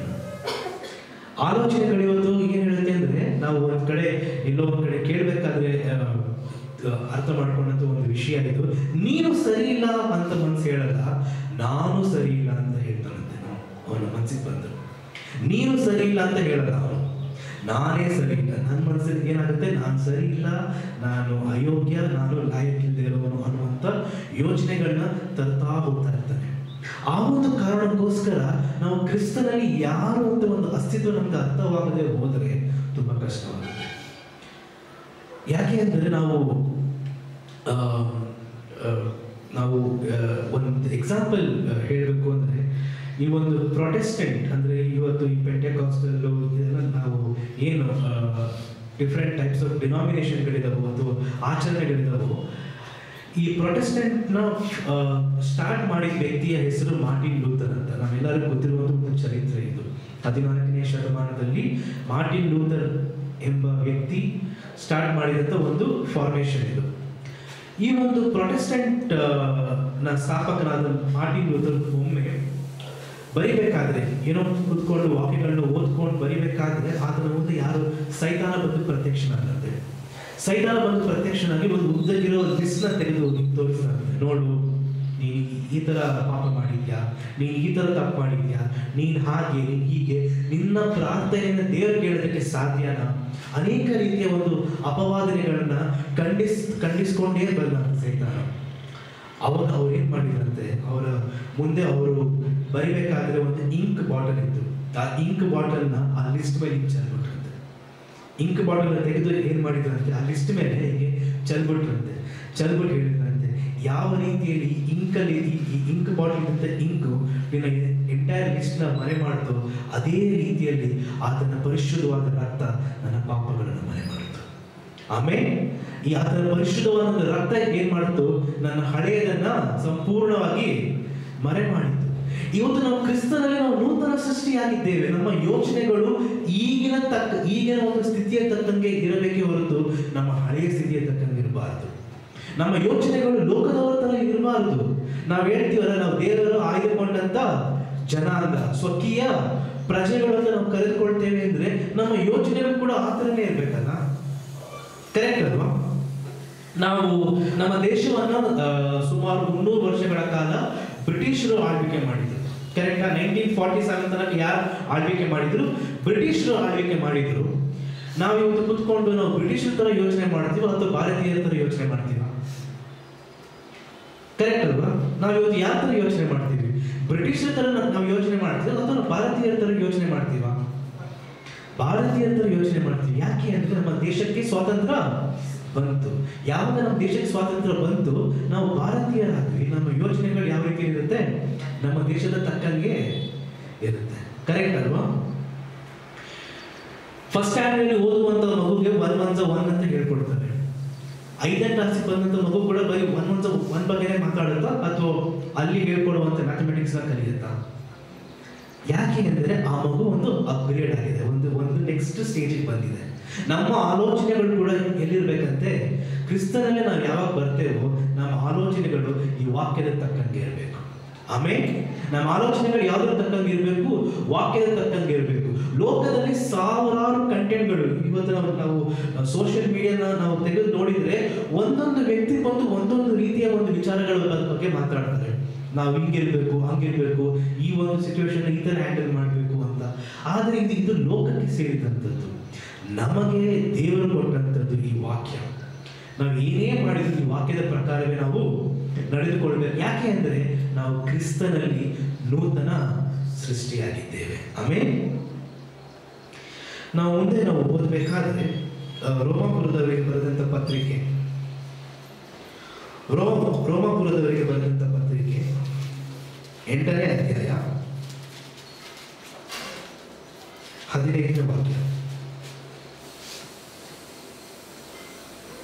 ನಮಗೋಸ್ಕರ ಮುಂದಿನ ಕಾಲದಲ್ಲಿ ಪ್ರತ್ಯಕ್ಷವಾಗುವ ಮಹಾಪದವಿಯನ್ನು ಆಲೋಚಿಸಿ ಈಗಿನ ಕಾಲದ ಕಷ್ಟಗಳು ಅಲ್ಪವೇ ಎಂದು ಎಣಿಸುತ್ತೇನೆ. ಇಲ್ಲ, 8:15. ದೇವರ ಮಕ್ಕಳು, ನೀವು ತಿರುಗಿ ಭಯದಲ್ಲಿ ಬೀಳುವ ಹಾಗೆ ದಾಸನ ಭಾವವನ್ನು ಹೊಂದಿದವರಲ್ಲ, ಮಗನ ಭಾವವನ್ನು ಹೊಂದಿದವರಾಗಿದ್ದೀರಿ. ಈ ಭಾವದಿಂದ ನಾವು ದೇವರನ್ನು ಅಪ್ಪ, ತಂದೆ ಎಂದು ಕೂಗುತ್ತೇವೆ. ಎಲ್ಲಾ ನಂಬಿಕೆಗಳ ಪ್ರಕಾರ ದೇವರನ್ನ ದೇವರಾಗಿ ನೋಡ್ತಾರೆ. ಆದರೆ ಈ ಒಂದು ಸತ್ಯವೇದದಲ್ಲಿ ಮಾತ್ರ ದೇವರನ್ನ ತಂದೆ ಎಂದು ಕರೆಯುವಂತ ಒಂದು ಪುತ್ರ ಸ್ವೀಕಾರದ ಆತ್ಮವನ್ನು ಕೊಟ್ಟಿದ್ದಾರೆ. ನೀವು ಎಲ್ಲಿ ಬೇಕಾದ್ರೂ ನೋಡ್ಬೋದು. ನೀವು ಲೋಕವನ್ನು ನೀವು ನೋಡ್ಬೇಕಾದ್ರೆ ಹೆಸರಿಗೆ ಅಪ್ಪ ಅಂತಾರೆ, ಆದರೆ ಅವರ ಗ್ರಂಥಗಳಲ್ಲಿ ಓದ್ಬೇಕಾದ್ರೆ ಎಲ್ಲೂ ದೇವರನ್ನ ಅಪ್ಪ ಅಂತ ಕರೆಯಲ್ಲ. ದೇವರನ್ನ ಅಪ್ಪ ಅಂತ ಕರೆಯುವಂತ ಒಂದು ಸ್ಥಳ ಯಾವುದು ಅಂದ್ರೆ ಈ ಸತ್ಯವೇದ ಮಾತ್ರ. ತಂದೆಯ ಮಕ್ಕಳಂತೆ ನಾವಿರ್ಬೇಕಂತೆ. ಯಾವ ರೀತಿ ಇರ್ಬೇಕಂತೆ? ತಂದೆಯ ಮಕ್ಕಳ ಹಾಗೆ. ನಾನು ಪರಿಶುದ್ಧವಾಗಿದ್ದರಿಂದ ನೀವು ಕೂಡ ಪರಿಶುದ್ಧವಾಗಿರಬೇಕು. Be holy because I am holy ಅಂತ ದೇವರು ಹೇಳ್ತಾರೆ. ಯಾವ ಕಾರಣಕ್ಕೋಸ್ಕರ? ಮೋಶೆ ದೇವರನ್ನ ನೋಡಿ, ದೇವರನ್ನ ಕಂಡು ಬಂದಾಗ ಆತನ ಮುಖದಲ್ಲಿ ಏನಿತ್ತಂತೆ? ಪ್ರಕಾಶ, ಪ್ರಸನ್ನತೆ ಇತ್ತು. ಯಾವ ಕಾರಣಕ್ಕೋಸ್ಕರ? ನಾವು ಯಾವಾಗ ದೇವರನ್ನ ನೋಡಿದ ಅವರ ಒಂದು ಸ್ವಭಾವ ಆತನ ಮೇಲೆ, ಆತನ ಒಂದು ಪ್ರಕಾಶ ಏನ್ ಬಂದಂತೆ ಆತನ ಮುಖದ ಮೇಲೆ ಕಾಣಿಸ್ಕೊಳ್ತಂತೆ. ನಾವು ಅನೇಕ ದಿನ ಪ್ರತಿದಿನ ಈ ವಾಕ್ಯಗಳನ್ನ ಓದ್ಬೇಕಾದ್ರೆ ನಮ್ಮ ಜೀವಿತಗಳು ಮಾರ್ಪಟ್ಟಿಲ್ಲ ಅಂದ್ರೆ ನಾವು ಬರೀ ವಾಕ್ಯಗಳನ್ನ ಓದ್ತಾ ಇದ್ದೇವೆ ಹೊರತು ಈ ವಾಕ್ಯಗಳ ಪ್ರಕಾರ ನಾವು ಜೀವಿಸ್ತಾ ಇಲ್ಲ. ಎಷ್ಟು ಚಾಪ್ಟರ್ಸ್ ಓದ್ತೀವಿ ಅನ್ನೋದು ಮುಖ್ಯ ಅಲ್ಲ. ನಾವು ದಿನಕ್ಕೆ 20 ಚಾಪ್ಟರ್ ಓದ್ಬೋದು, ಒಳ್ಳೆಯದು. 50 ಚಾಪ್ಟರ್ಸ್ ಓದೋದು ತುಂಬಾ ಒಳ್ಳೆಯದು. ಆದರೆ ಅದರಲ್ಲಿ ನಾವು ಒಂದನ್ನು ನಾವು ಚಾಚು ತಪ್ಪದೆ ಪಾಲಿಸುವಂಥದ್ದು ಬಹಳ ಮುಖ್ಯವಾಗಿರುವಂಥದ್ದು. ಆ ಕಾರಣಕ್ಕೋಸ್ಕರ ಯೇಸು ಸ್ವಾಮಿ ಹೇಳಿದ್ದು, ಆ ದಿನದಲ್ಲಿ ಜನರು ಬಂದು ಏನು ಹೇಳ್ತಾರೆ? ನಿನ್ನ ನಾಮದಲ್ಲಿ ನಾನು ದೆವ್ವಗಳನ್ನು ಓಡಿಸಿದೆ, ವ್ಯಾಧಿಗಳನ್ನ ಸ್ವಸ್ಥ ಮಾಡಿದೆ, ಪ್ರವಾದನೆಗಳನ್ನ ಹೇಳಿದೆ ಅಂತ ಹೇಳಿದಾಗ ನೀವ್ಯಾರು ನನಗೆ ಗೊತ್ತಿಲ್ಲ ಅಂತ ಹೇಳಿದ್ರು. ಯಾಕೆ ಅಂದ್ರೆ ಆ ಒಂದು ಐಡೆಂಟಿಟಿನ ಮರ್ತೋಗ್ಬಿಟ್ರು, ಆ ಒಂದು ಅಸ್ತಿತ್ವವನ್ನ ಮರ್ತೋಗ್ಬಿಟ್ರು. ಇವತ್ತು ನಮ್ಮ ದೇಶದಲ್ಲಿ ಆಧಾರ್ ಕಾರ್ಡ್ ನಾವು ಮಾಡಿಸ್ತೀವಿ. ಯಾಕೆ ಅಂದ್ರೆ ನಾವು ಈ ದೇಶದ ಜನರು ಅಂತ ಪ್ರೂವ್ ಮಾಡೋದಕ್ಕೋಸ್ಕರ. ಈ ದೇಶದ ಒಂದು ಐಡೆಂಟಿಟಿ ಯಾವುದು? ಆಧಾರ್ ಕಾರ್ಡ್. ನಾವು ಗಾಡಿ ಓಡಿಸ್ತೀವಿ ಅಂದ್ರೆ ಅದಕ್ಕೆ ಐಡೆಂಟಿಟಿ ಯಾವುದು? Driving licence. ಇದಿಲ್ಲದೆ ನಾವು ಗಾಡಿ ಓಡಿಸಿದ್ರೆ ನಮಗೆ ಗಾಡಿ ಓಡಿಸೋದು ಗೊತ್ತಿದ್ರು ಕೂಡ ಪೊಲೀಸರು ಏನ್ ಮಾಡ್ತಾರೆ? ಫೈನ್ ಹಾಕ್ತಾರೆ ಅಲ್ವಾ? ಯಾವ ಕಾರಣಕ್ಕೋಸ್ಕರ? ಬಿಕಾಸ್ ಐಡೆಂಟಿಟಿ ಅನ್ನೋದು ನಮಗಿಲ್ಲ. ಅದೇ ರೀತಿಯಲ್ಲಿ ವಾಕ್ಯ ನಾವು ಯಾವಾಗ ಕ್ರಿಸ್ತನಲ್ಲಿ ಬರ್ತೇವೋ ನಮ್ಮ ಐಡೆಂಟಿಟಿ ಕೂಡ ನಾವು ಏನ್ ಮಾಡ್ಕೋಬೇಕಂತೆ? ಬದಲಾಯಿಸ್ಕೊಳ್ಬೇಕು. ಜೊತೆಗೆ ಕೆಲಸ ಮಾಡೋದಿರ್ತಾರೆ ಅವ್ರು ಯಾರೋ, ಫಾರ್ ಎಕ್ಸಾಂಪಲ್ ಈಗ ನಾವು ಎಲ್ಲೋ ಆಫೀಸಲ್ಲಿ ಕೆಲಸ ಮಾಡ್ತೀವಿ ಅಂತ ಅನ್ಕೊಳ್ಳೋಣ, ಅಥವಾ ಎಲ್ಲೋ ಒಂದು ಕಡೆ ಕೆಲಸ ಮಾಡ್ತೀವಿ, ಇನ್ನೊಂದು ಡಿಪಾರ್ಟ್ಮೆಂಟ್ ಅವ್ರನ್ನ ನೋಡ್ಕೊಂಡು ಜೊತೆಯಲ್ಲಿ ಕೆಲಸ ಮಾಡೋರು ಏನ್ ಮಾಡ್ತಿರ್ತಾರೆ?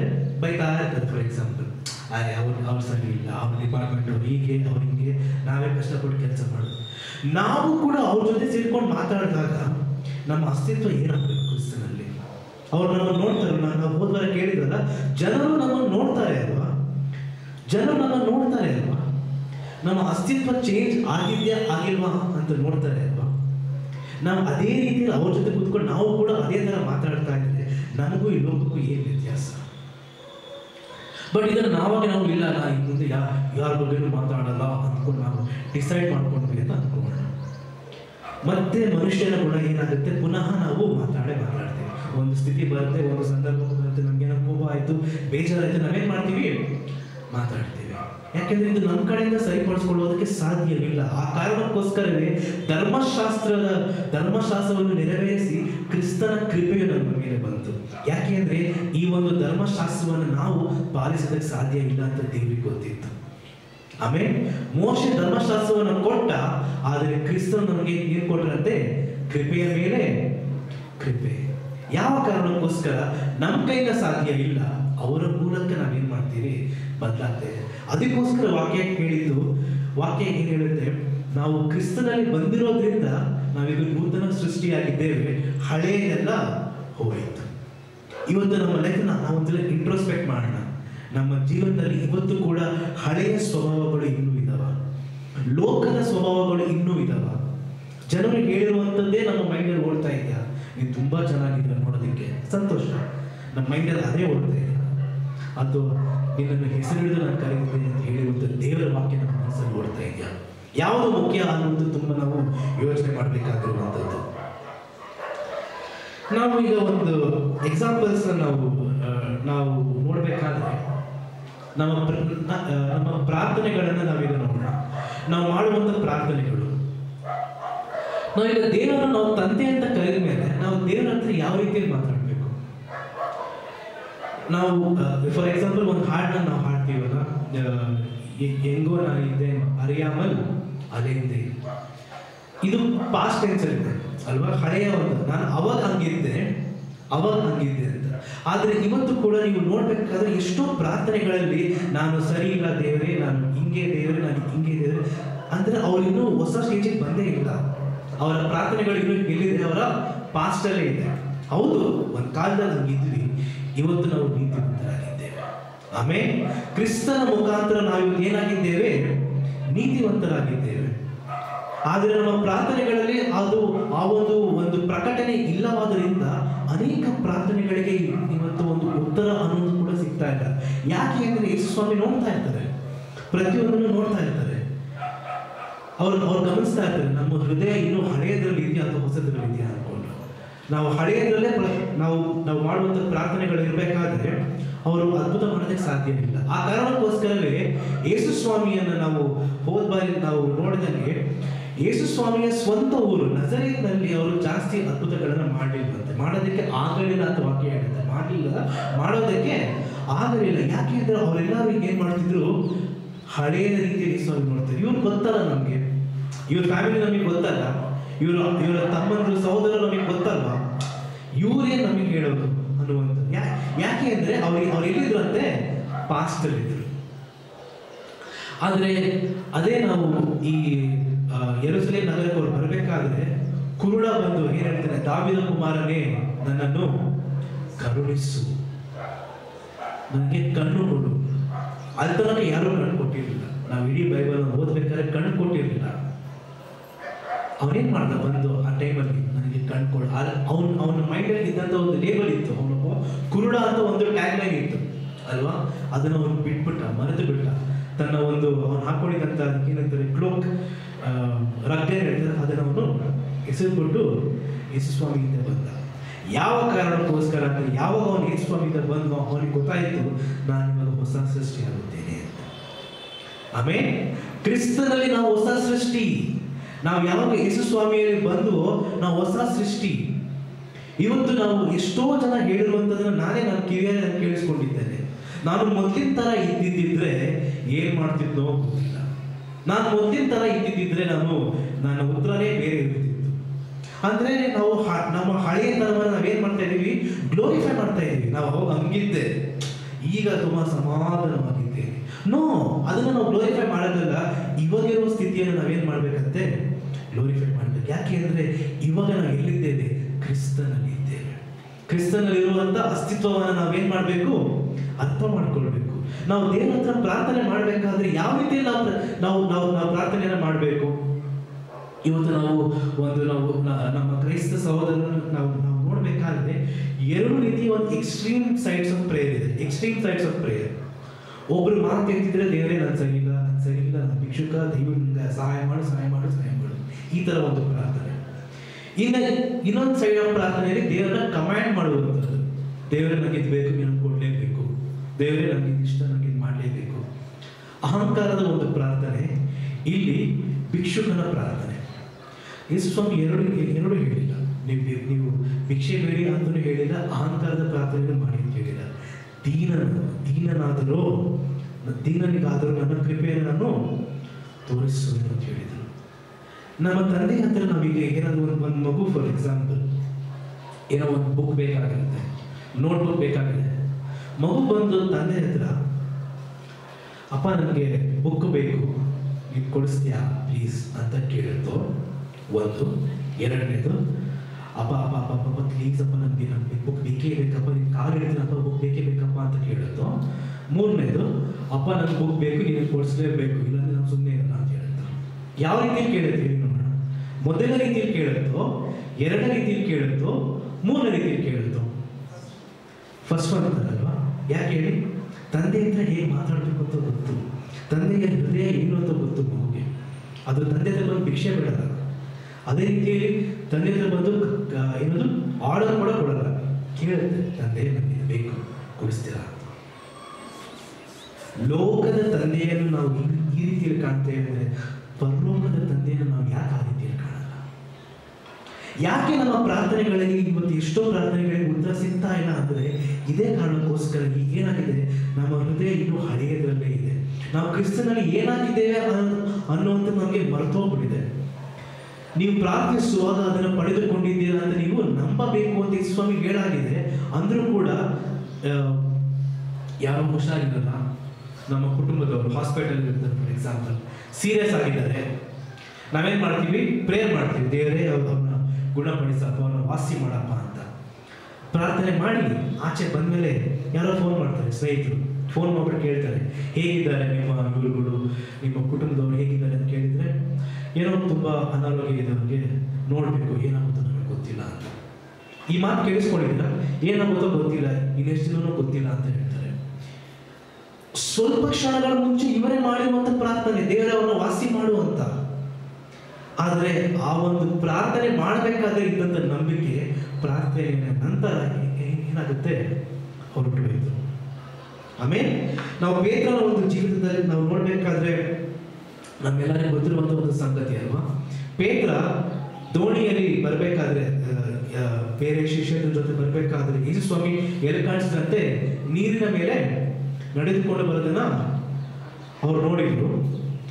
ಯೇಸು ಸ್ವಾಮಿ ಹೇಳಿಲ್ಲ ಪೇತ್ರನಿಗೆ, ನೀನು ನೀರಿನ ಮೇಲೆ ನಡೆದುಕೊಂಡು ಬಾ ಅಂತ ಯೇಸು ಸ್ವಾಮಿ ಹೇಳಿಲ್ಲ, ಪೇತ್ರ ಹೇಳಿದ್ದು.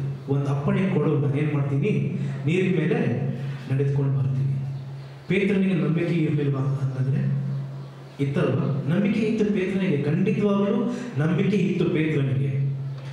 ಆದರೂ ಕೂಡ ಅವ್ನು ಹುಡುಕ್ಬೇಕಾದ್ರೆ ಯೇಸು ಸ್ವಾಮಿ ಹೇಳ್ತಾರೆ, ಓ ಅಲ್ಪ ವಿಶ್ವಾಸಿಯೇ, ಯಾಕೆ ನೀನು ಸಂದೇಹ ಪಡುತ್ತೆ? ಅಲ್ಪ ವಿಶ್ವಾಸಿ ಅಂದ್ರೆ ಅವನ ನಂಬಿಕೆ ಕಡಿಮೆ ಇತ್ತು ಅಂತ ಅರ್ಥ ಅಲ್ಲ. ಗ್ರೀಕ್ ಭಾಷೆಯಲ್ಲಿ ಇದೇ ಒಂದು ಮಾತಿಗೆ ನಾವು ಅರ್ಥ ನೋಡ್ಬೇಕಾದ್ರೆ ಅಲ್ಪ ವಿಶ್ವಾಸಿ ಅಂದ್ರೆ ಇನ್ಕನ್ಸಿಸ್ಟೆಂಟ್ ಫೇತ್, ಅಂದ್ರೆ ಕನ್ಸಿಸ್ಟೆನ್ಸಿ ಇಲ್ಲ ಆ ನಂಬಿಕೆಯಲ್ಲಿ. ಸಭೆಯಲ್ಲಿ ಇರುವಂತ ನಂಬಿಕೆ ಸಭೆಯ ಸೋಮವಾರ ಮಂಗಳವಾರ ಅಷ್ಟೊಂದು ನಂಬಿಕೆ ಹೊರಟೋಗ್ಬಿಡುತ್ತೆ. ಸಭೆಯಲ್ಲಿದ್ದಾಗ ಅಭಿಷೇಕ, ಕ್ರಿಸ್ತನಲ್ಲಿ ಇರುವಂತ ಒಂದು ಅಭಿಷೇಕ, ಆದರೆ ವಾರ ಪೂರ್ತಿ ಅಭಿಷೇಕ ಕಂಪ್ಲೀಟ್ ಆಗಿ ಹೊರಟೋಗ್ಬಿಡುತ್ತೆ. ಯಾವ ಕಾರಣಕ್ಕೋಸ್ಕರ ಅಂದರೆ ಸಭೆಯಲ್ಲಿ ಮಾತ್ರ ನಮಗೆ ನೆನಪಿರುತ್ತೆ ನಾವು ಯಾರು ಅಂತ. ಸಭೆಯ ಹೊರಗಡೆ ನಾವೇನಾಗಿ ಹೋಗ್ತೀವಿ, ಲೋಕದವರನ್ನಾಗಿ ಹೋಗ್ತೀವಿ. ಆ ಕಾರಣಕ್ಕೋಸ್ಕರ ದೇವರು ಹೇಳಿದ್ರು, ನೀವು ಈ ಲೋಕದಲ್ಲಿ ಇದ್ದರೂ ಕೂಡ ಲೋಕಕ್ಕೆ ನೀವು ಸೇರಿದವರಲ್ಲ ಅಂತ ನಾವು ಕೇಳಿದ್ವಲ್ಲ. ಇದರ ಅರ್ಥ ಏನು ಅಂದರೆ ನಮ್ಮ ಐಡೆಂಟಿಟಿ ಬೇರೆ, ನಮ್ಮ ಯೋಚನೆಗಳು ಬೇರೆ. ನಾವು ಎಲ್ಲ ಥರನೇ ಕೂತ್ಕೊಂಡು ಮಾತಾಡೋದು, ಕಾಲಹರಟೆ ಮಾಡುವಂಥದ್ದು, ಇನ್ನೊಬ್ಬರ ಬಗ್ಗೆ ಮಾತನಾಡುವಂಥದ್ದು, ಇದಕ್ಕೆ ನಮ್ಮನ್ನು ದೇವರು ಕರೆದಿಲ್ಲ. ನಮ್ಮನ್ನು ಕರೆದಿರುವಂಥದ್ದು ಆತನ ರೀತಿಯ ಬದುಕುವುದಕ್ಕೋಸ್ಕರ. ತಂದೆ ಮಗನ ಸಾರೂಪ್ಯಕ್ಕೆ ಎಲ್ಲರೂ ಬರಬೇಕಂತ ಯಾರ ಇಷ್ಟ ಅಂತೆ? ತಂದೆಯ ಇಷ್ಟ. ಮಗನ ಸಾರೂಪ್ಯಕ್ಕೆ ಬರಬೇಕು. ಇವತ್ತು ಎಷ್ಟು ಜನ ಕ್ರೈಸ್ತ ಯುವಕರು ಅಥವಾ ಯುವತಿಯರು ಫಿಲಮ್ ಆಕ್ಟರ್ಸ್ಗಳನ್ನ ತಮ್ಮ ಮಾಡೆಲ್ ಮಾಡ್ಕೊಂಡಿರ್ತಾರೆ. ಅವ್ರು ಮಾಡಿಸಿದ ಹೇರ್ ಸ್ಟೈಲೇ ಮಾಡಿಸ್ಕೊಳ್ಳುವಂಥದ್ದು ನೋಡಿದೀವಲ್ಲ. ಅವ್ರು ಮಾಡಿಸಿದ ಹೇರ್ ಸ್ಟೈಲ್ ಅವ್ರ ಥರ ಕಾಣಬೇಕು, ಅವ್ರ ಥರ ಮಾತಾಡುವಂಥದ್ದು, ಮ್ಯಾನರಿಸಮ್ಸ್ ಎಲ್ಲ ಫಿಲಮ್ ಆಕ್ಟರ್ಸ್ ಥರ ಅಥವಾ ಯಾರೋ ಸೆಲೆಬ್ರಿಟೀಸ್ ಥರ. ಆದರೆ ನಮಗೆ ದೇವರು ಹೇಳಿರುವಂಥದ್ದು, ನೀವು ನನ್ನ ರೀತಿಯಲ್ಲಿ ಆಗಬೇಕು. ಯಾಕೆಂದರೆ ನಮ್ಮ ಐಡೆಂಟಿಟಿ ಯಾರೋ ಫಿಲಮ್ ಆಕ್ಟರ್ ಅಭಿಮಾನಿ ಅಲ್ಲ, ನಮ್ಮ ಐಡೆಂಟಿಟಿ ಕ್ರಿಸ್ತರು ನಮಗೆ ಕೊಟ್ಟಿರುವಂಥ ಅಸ್ತಿತ್ವ. ಆಮೇಲೆ ಹಳೆಯದೆಲ್ಲ ಹೋಯಿತು, ನಮಗೆ ಇವಾಗ ಎಲ್ಲಿದ್ದೇವೆ, ಎಲ್ಲವೂ ನೂತನವಾಯಿತು. ಆಮೇಲೆ ಆ ಕಾರಣಕ್ಕೋಸ್ಕರ ನಾವು ಓದಬೇಕಾದ್ರೆ ಯಾಕೋಬನು ಬರೆದಂಥ ಪತ್ರಿಕೆ 1ನೇ ಅಧ್ಯಾಯ 6ನೇ ವಾಕ್ಯವನ್ನು ನಾವು ಓದೋಣ.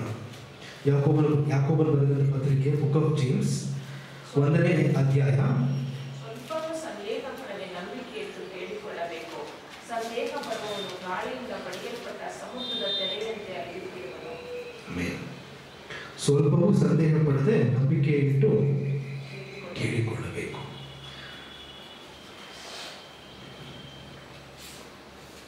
ಇವತ್ತು ನಾವು ನೋಡಬೇಕಾದ್ರೆ ತುಂಬ ಬೇಸರದ ಒಂದು ಸಂಗತಿ ಏನಂದ್ರೆ, ದೇವರನ್ನ ನಂಬಿಕೊಂಡಿರುವಂಥ ವಿಶ್ವಾಸಿಗಳಲ್ಲೇ ನಂಬಿಕೆ ಕಡಿಮೆ ಇರುತ್ತೆ. ವಿಶ್ವಾಸ ಅಂದ್ರೆ ಅವರು ಪ್ರಾರ್ಥನೆ ಮಾಡಲ್ಲ ಅಂತ ನಾನು ಹೇಳ್ತಾರೆ. ಖಂಡಿತವರು ಪ್ರಾರ್ಥನೆಯನ್ನು ಮಾಡ್ತಾರೆ, ಆರಾಧನೆಗಳನ್ನು ಮಾಡ್ತಾರೆ, ವಾಕ್ಯಗಳನ್ನ ಕೇಳ್ತಾರೆ, ವಾಕ್ಯಗಳನ್ನು ಕೊಡುತ್ತಾರೆ. ಆದರೆ ಅವರ ಜೀವಿತಗಳಲ್ಲಿ ಇನ್ನೂ ಆ ಒಂದು ಸೋಲು ಒಂದು ಅವರನ್ನು ಬಿಟ್ಟು ಹೋಗಿಲ್ಲ. ಯಾಕೆ ಅಂದರೆ ಕ್ರಿಸ್ತನಲ್ಲಿ ಇರುವಂಥ ಆ ಒಂದು ಜಯ, ಆ ಒಂದು ಜಯ ಅನ್ನುವಂಥದ್ದು ಏನಿದೆ ಅದು ಅವ್ರಿಗಿನ್ನೂ ಅರಿವಾಗಲಿಲ್ಲ. ಲೋಕದಲ್ಲಿ ನಮಗೆ ಉಪದ್ರವವು ಉಂಟು, ಆದರೆ ಇಲ್ಲಿ ಸ್ಟಾಪ್ ಮಾಡ್ಬಿಡ್ತಾರೆ. ಅವರ ಮೈಂಡಲ್ಲಿ ಏನಿದೆ, ಕಷ್ಟ ಬರುತ್ತಾ, ಕಷ್ಟ ಬರುತ್ತೆ, ಯಾಕಂದ್ರೆ ದೇವರೇ ಗೊತ್ತಿ ಹೇಳ್ಬಿಡಿದ್ದಾರೆ ಕಷ್ಟ ಬರುತ್ತೆ ಅಂತ. ಅಲ್ಲಿಗೆ ಎಂಟಾಗಿಲ್ಲ. ಏನಂದ್ರು, ಹೆದರಬೇಡಿ, ನಾನು ಈ ಲೋಕವನ್ನ ಜಯಿಸಿದ್ದೇನೆ.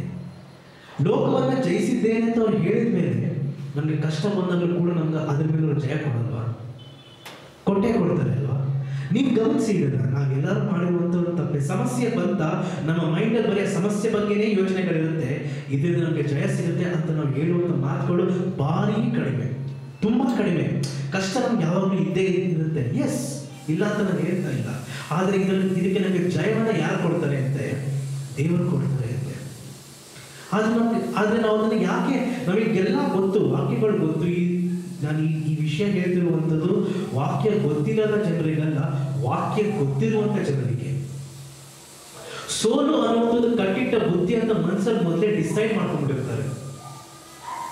ನಮಗೆ ಹಿಂಸೆ ಬಂದೇ ಬರುತ್ತೆ, ಎಕ್ಸ್ಪೆಕ್ಟ್ ಮಾಡ್ತಿರ್ತಾರೆ, ಹಿಂಸೆ ಬಂದೇ ಬರುತ್ತೆ, ಅವಮಾನ ಹಾಗೆ ಆಗುತ್ತೆ.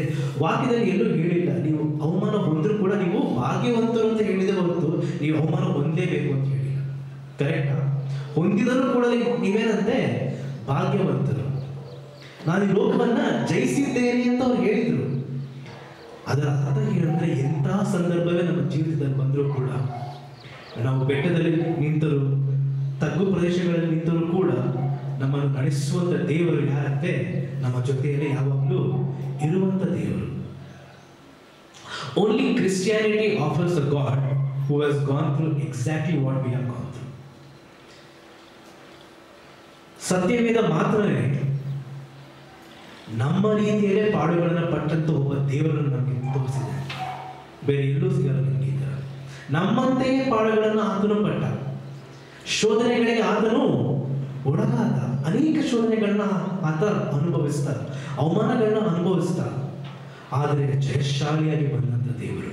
ಆಮೇಲೆ ಸುವಾರ್ತೆ ಯೇಸು ಕ್ರಿಸ್ತನ ಒಂದು ಶಿಲುಬೆಯಲ್ಲಿ ಎಂಡಾಗಿಲ್ಲ, ಸುವಾರ್ತೆ ಆತನ ಪುನರುತ್ಥಾನದಲ್ಲಿ ಎಂಡಾಯಿತು. ಆಮೇಲೆ 4 ಸುವಾರ್ತೆಗಳನ್ನು ನಾವು ಓದಬೇಕಾದ್ರೆ ಯೇಸು ಸ್ವಾಮಿ ಸತ್ತು 3 ದಿವಸಗಳ ನಂತರ ಎದ್ದು ಬಂದ ಮೇಲೆ ಏನಾಗುತ್ತೆ? ಅದು ಎಂಡಾಗುತ್ತೆ.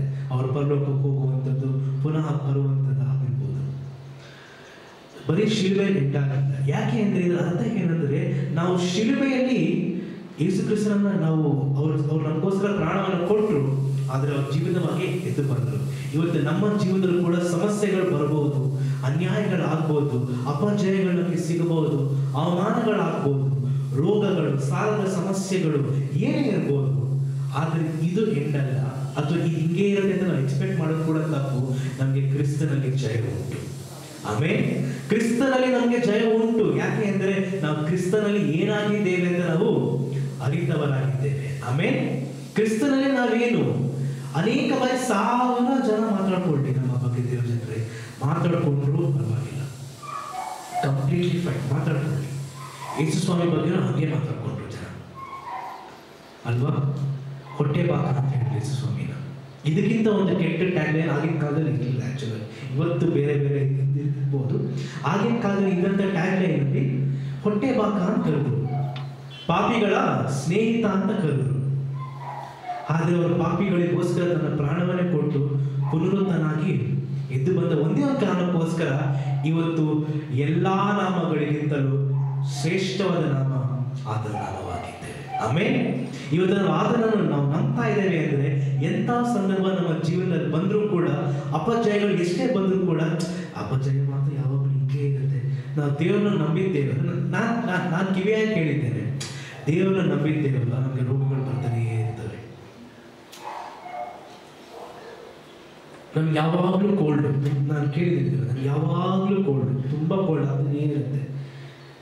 ಯಾಕೆ ಇಲ್ಲ, ನಾನು ದೇವರನ್ನು ನಂಬಿದ್ದೇವಲ್ಲ, ರೋಗಗಳು ಬರ್ತಾನೆ ಇರ್ತವೆ. ಡೈಲಿ ನೈಟ್ ಕುತ್ಕೊಂಡು ಐಸ್ ಕ್ರೀಮ್ ತಿಂತಾ ಇರ್ತಾರೆ. ರಿಯಾಲಿಟಿ ಅದು. ದೇವರು ನಮಗೆ ಜ್ಞಾನವನ್ನು ಕೊಟ್ಟಿದ್ದಾರೆ ಅಲ್ವಾ? ಡೈಲಿ ಐಸ್ ಕ್ರೀಮ್ ತಿಂತಾ ಇರ್ತಾರೆ, ಕೋಲ್ಡ್ ಆಗೇ ಆಗುತ್ತೆ ಬಾಡಿಲಿ ಅಲ್ವಾ? ತಂಪಾದಾಗ ಚಳಿ ಬಂದೇ ಬರುತ್ತೆ.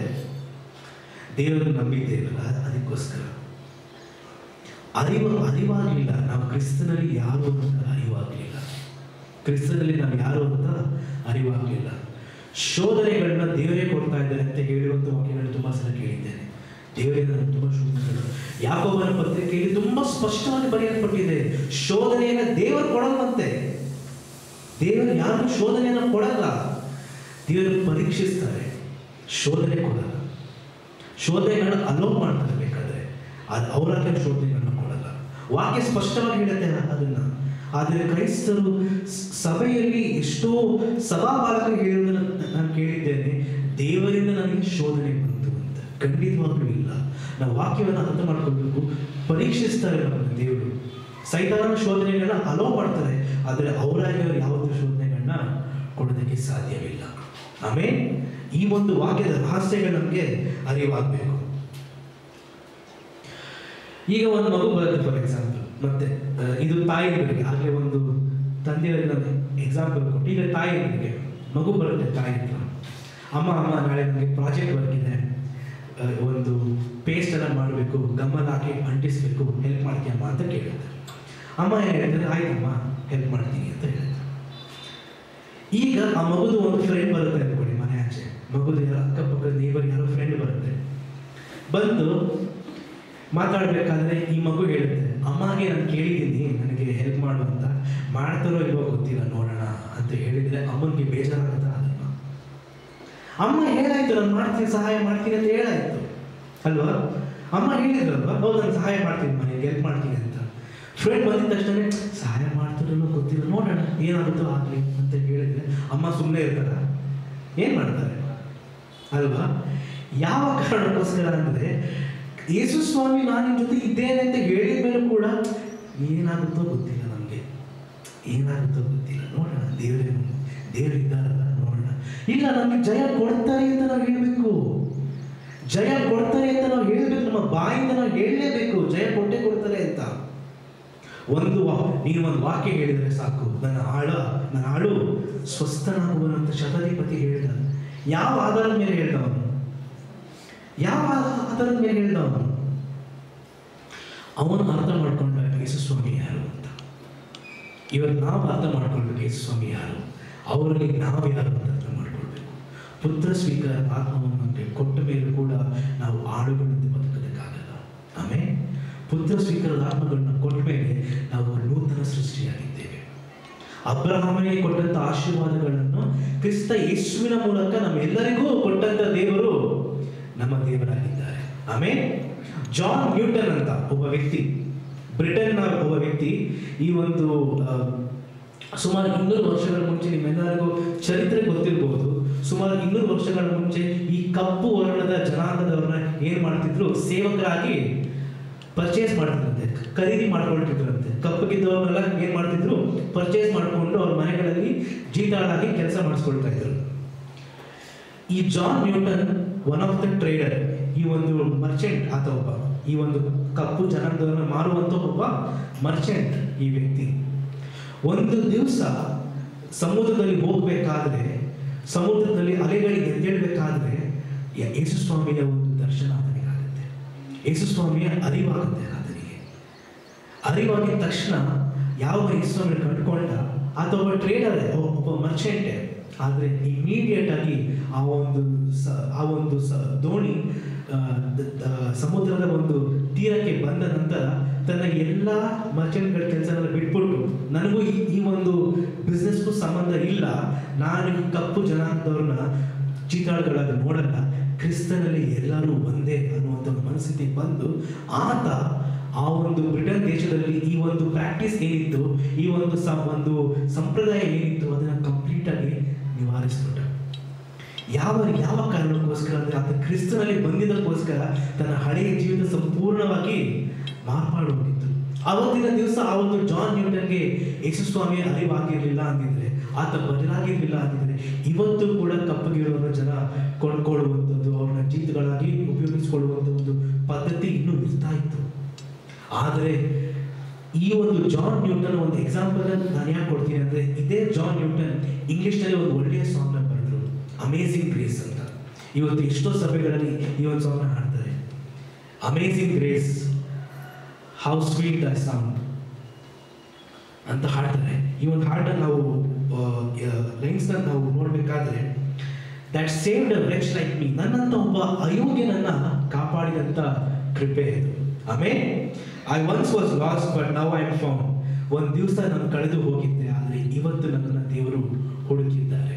ಮೊದಲು ನಾನು ಕುರುಡನಾಗಿದ್ದೆ, I was blind but now I see, ಇವತ್ತು ನಾನು ನೋಡ್ತಾ ಇದ್ದೇನೆ. ತನ್ನ ಐಡೆಂಟಿಟಿನ ಅರ್ಥ ಮಾಡ್ಕೊಂಡ. ಇವತ್ತು ಎಷ್ಟೋ ಸಭೆಗಳಲ್ಲಿ ಈ ಒಂದು ಹಾಡನ್ನ ಹಾಡ್ತಾರೆ, ಅಮೇಸಿಂಗ್ ಗ್ರೇಸ್ ಅಂತ. ತುಂಬ ಹಳೆಯ ಹಾಡು, ಸುಮಾರು 200 ವರ್ಷಗಳ ಹಳೆಯ ಹಾಡು. ಯಾವ ಕಾರಣಕ್ಕೋಸ್ಕರ ಈ ಒಂದು ಅಮೇಸಿಂಗ್ ಗ್ರೇಸ್ ಸಾಂಗ್ ಬಂತು ಅಂದರೆ, ಜಾನ್ ನ್ಯೂಟನ್ ಕ್ರಿಸ್ತನಲ್ಲಿ ತನ್ನ ಅಸ್ತಿತ್ವವನ್ನು ಅರ್ಥಕೊಂಡ್ಕೋಸ್ಕರ. ನಾವು ಕೂಡ ಕ್ರಿಸ್ತನಲ್ಲಿ ನಮ್ಮ ಅಸ್ತಿತ್ವವನ್ನು ಅರ್ಥ ಮಾಡ್ಕೊಳ್ಬೇಕು. ನಾವು ದೇವರನ್ನು ಆರಾಧಿಸ್ತಾ ಇದ್ದೇವೆ ಕರೆಕ್ಟ್, ಆದರೆ ಆ ದೇವರು ನಮ್ಮ ತಂದೆಯು ಕೂಡ. ನಮ್ಮ ಪ್ರಾರ್ಥನೆಗಳನ್ನು ಕೇಳುವಂಥ ದೇವರು ಆತನೇ. ಲೋಕ ಕೊಡುವಂಥ ಒಂದು ಐಡೆಂಟಿಟಿ ನಮಗೆ ಬೇಡ. ಲೋಕ ನಮಗೆ 1000 ಹೇಳಿ, ಸಭೆಯ ಜನ 1000 ಹೇಳಿ, ಆತನು ಕೊಡುವಂಥ ಐಡೆಂಟಿಟಿ ಭಾರಿ ಮುಖ್ಯ. ಪದವಿಗಳು ಬೇಡ. ನಾವು ಹಾಡ್ತೇವೆ, ಎಷ್ಟೋ ಹಾಡುಗಳನ್ನು ನಾವು ಹಾಡ್ತೇವಲ್ಲ, ಪಟ್ಟಗಳು ಬೇಡ, ಪದವಿಗಳು ಬೇಡ ನಮ್ಗೆ. ಯಾಕೆ? ಅವರು ಕೊಟ್ಟಂತ ಒಂದು ಪದವಿ ಏನು ಅಂದರೆ ನನ್ನ ಮಕ್ಕಳು. ನಾವಿವತ್ತು ಕ್ರಿಸ್ತನಲ್ಲಿ ಮಕ್ಕಳಾಗಿದ್ದೇವೆ. ನಮ್ಮ ಪ್ರಾರ್ಥನೆಗಳಲ್ಲಿ ನಮಗೆ ಜಯವನ್ನು ದೇವರು ಕೊಟ್ಟೇ ಕೊಡ್ತಾರೆ. We will be victorious. ಯಾಕೆ ಅಂದರೆ ಕರೆದಾತನು ನಂಬಿಕಸ್ತನು. ಅವ್ರು ಹೇಳಿದ್ರೆ ಅದನ್ನ ನಮಗೆ ಜೀವನದಲ್ಲಿ ಮಾಡೇ ಮಾಡ್ತಾರೆ. ನಾವು ಯಾವತ್ತೂ ಹೆದರ್ಕೊಳ್ಳುವಂಥ ಅವಶ್ಯಕತೆ ಇಲ್ಲ. ಏನೇ ಆದರೂ, ಏನೇ ಸಂದರ್ಭ ಬಂದರೂ ಕೂಡ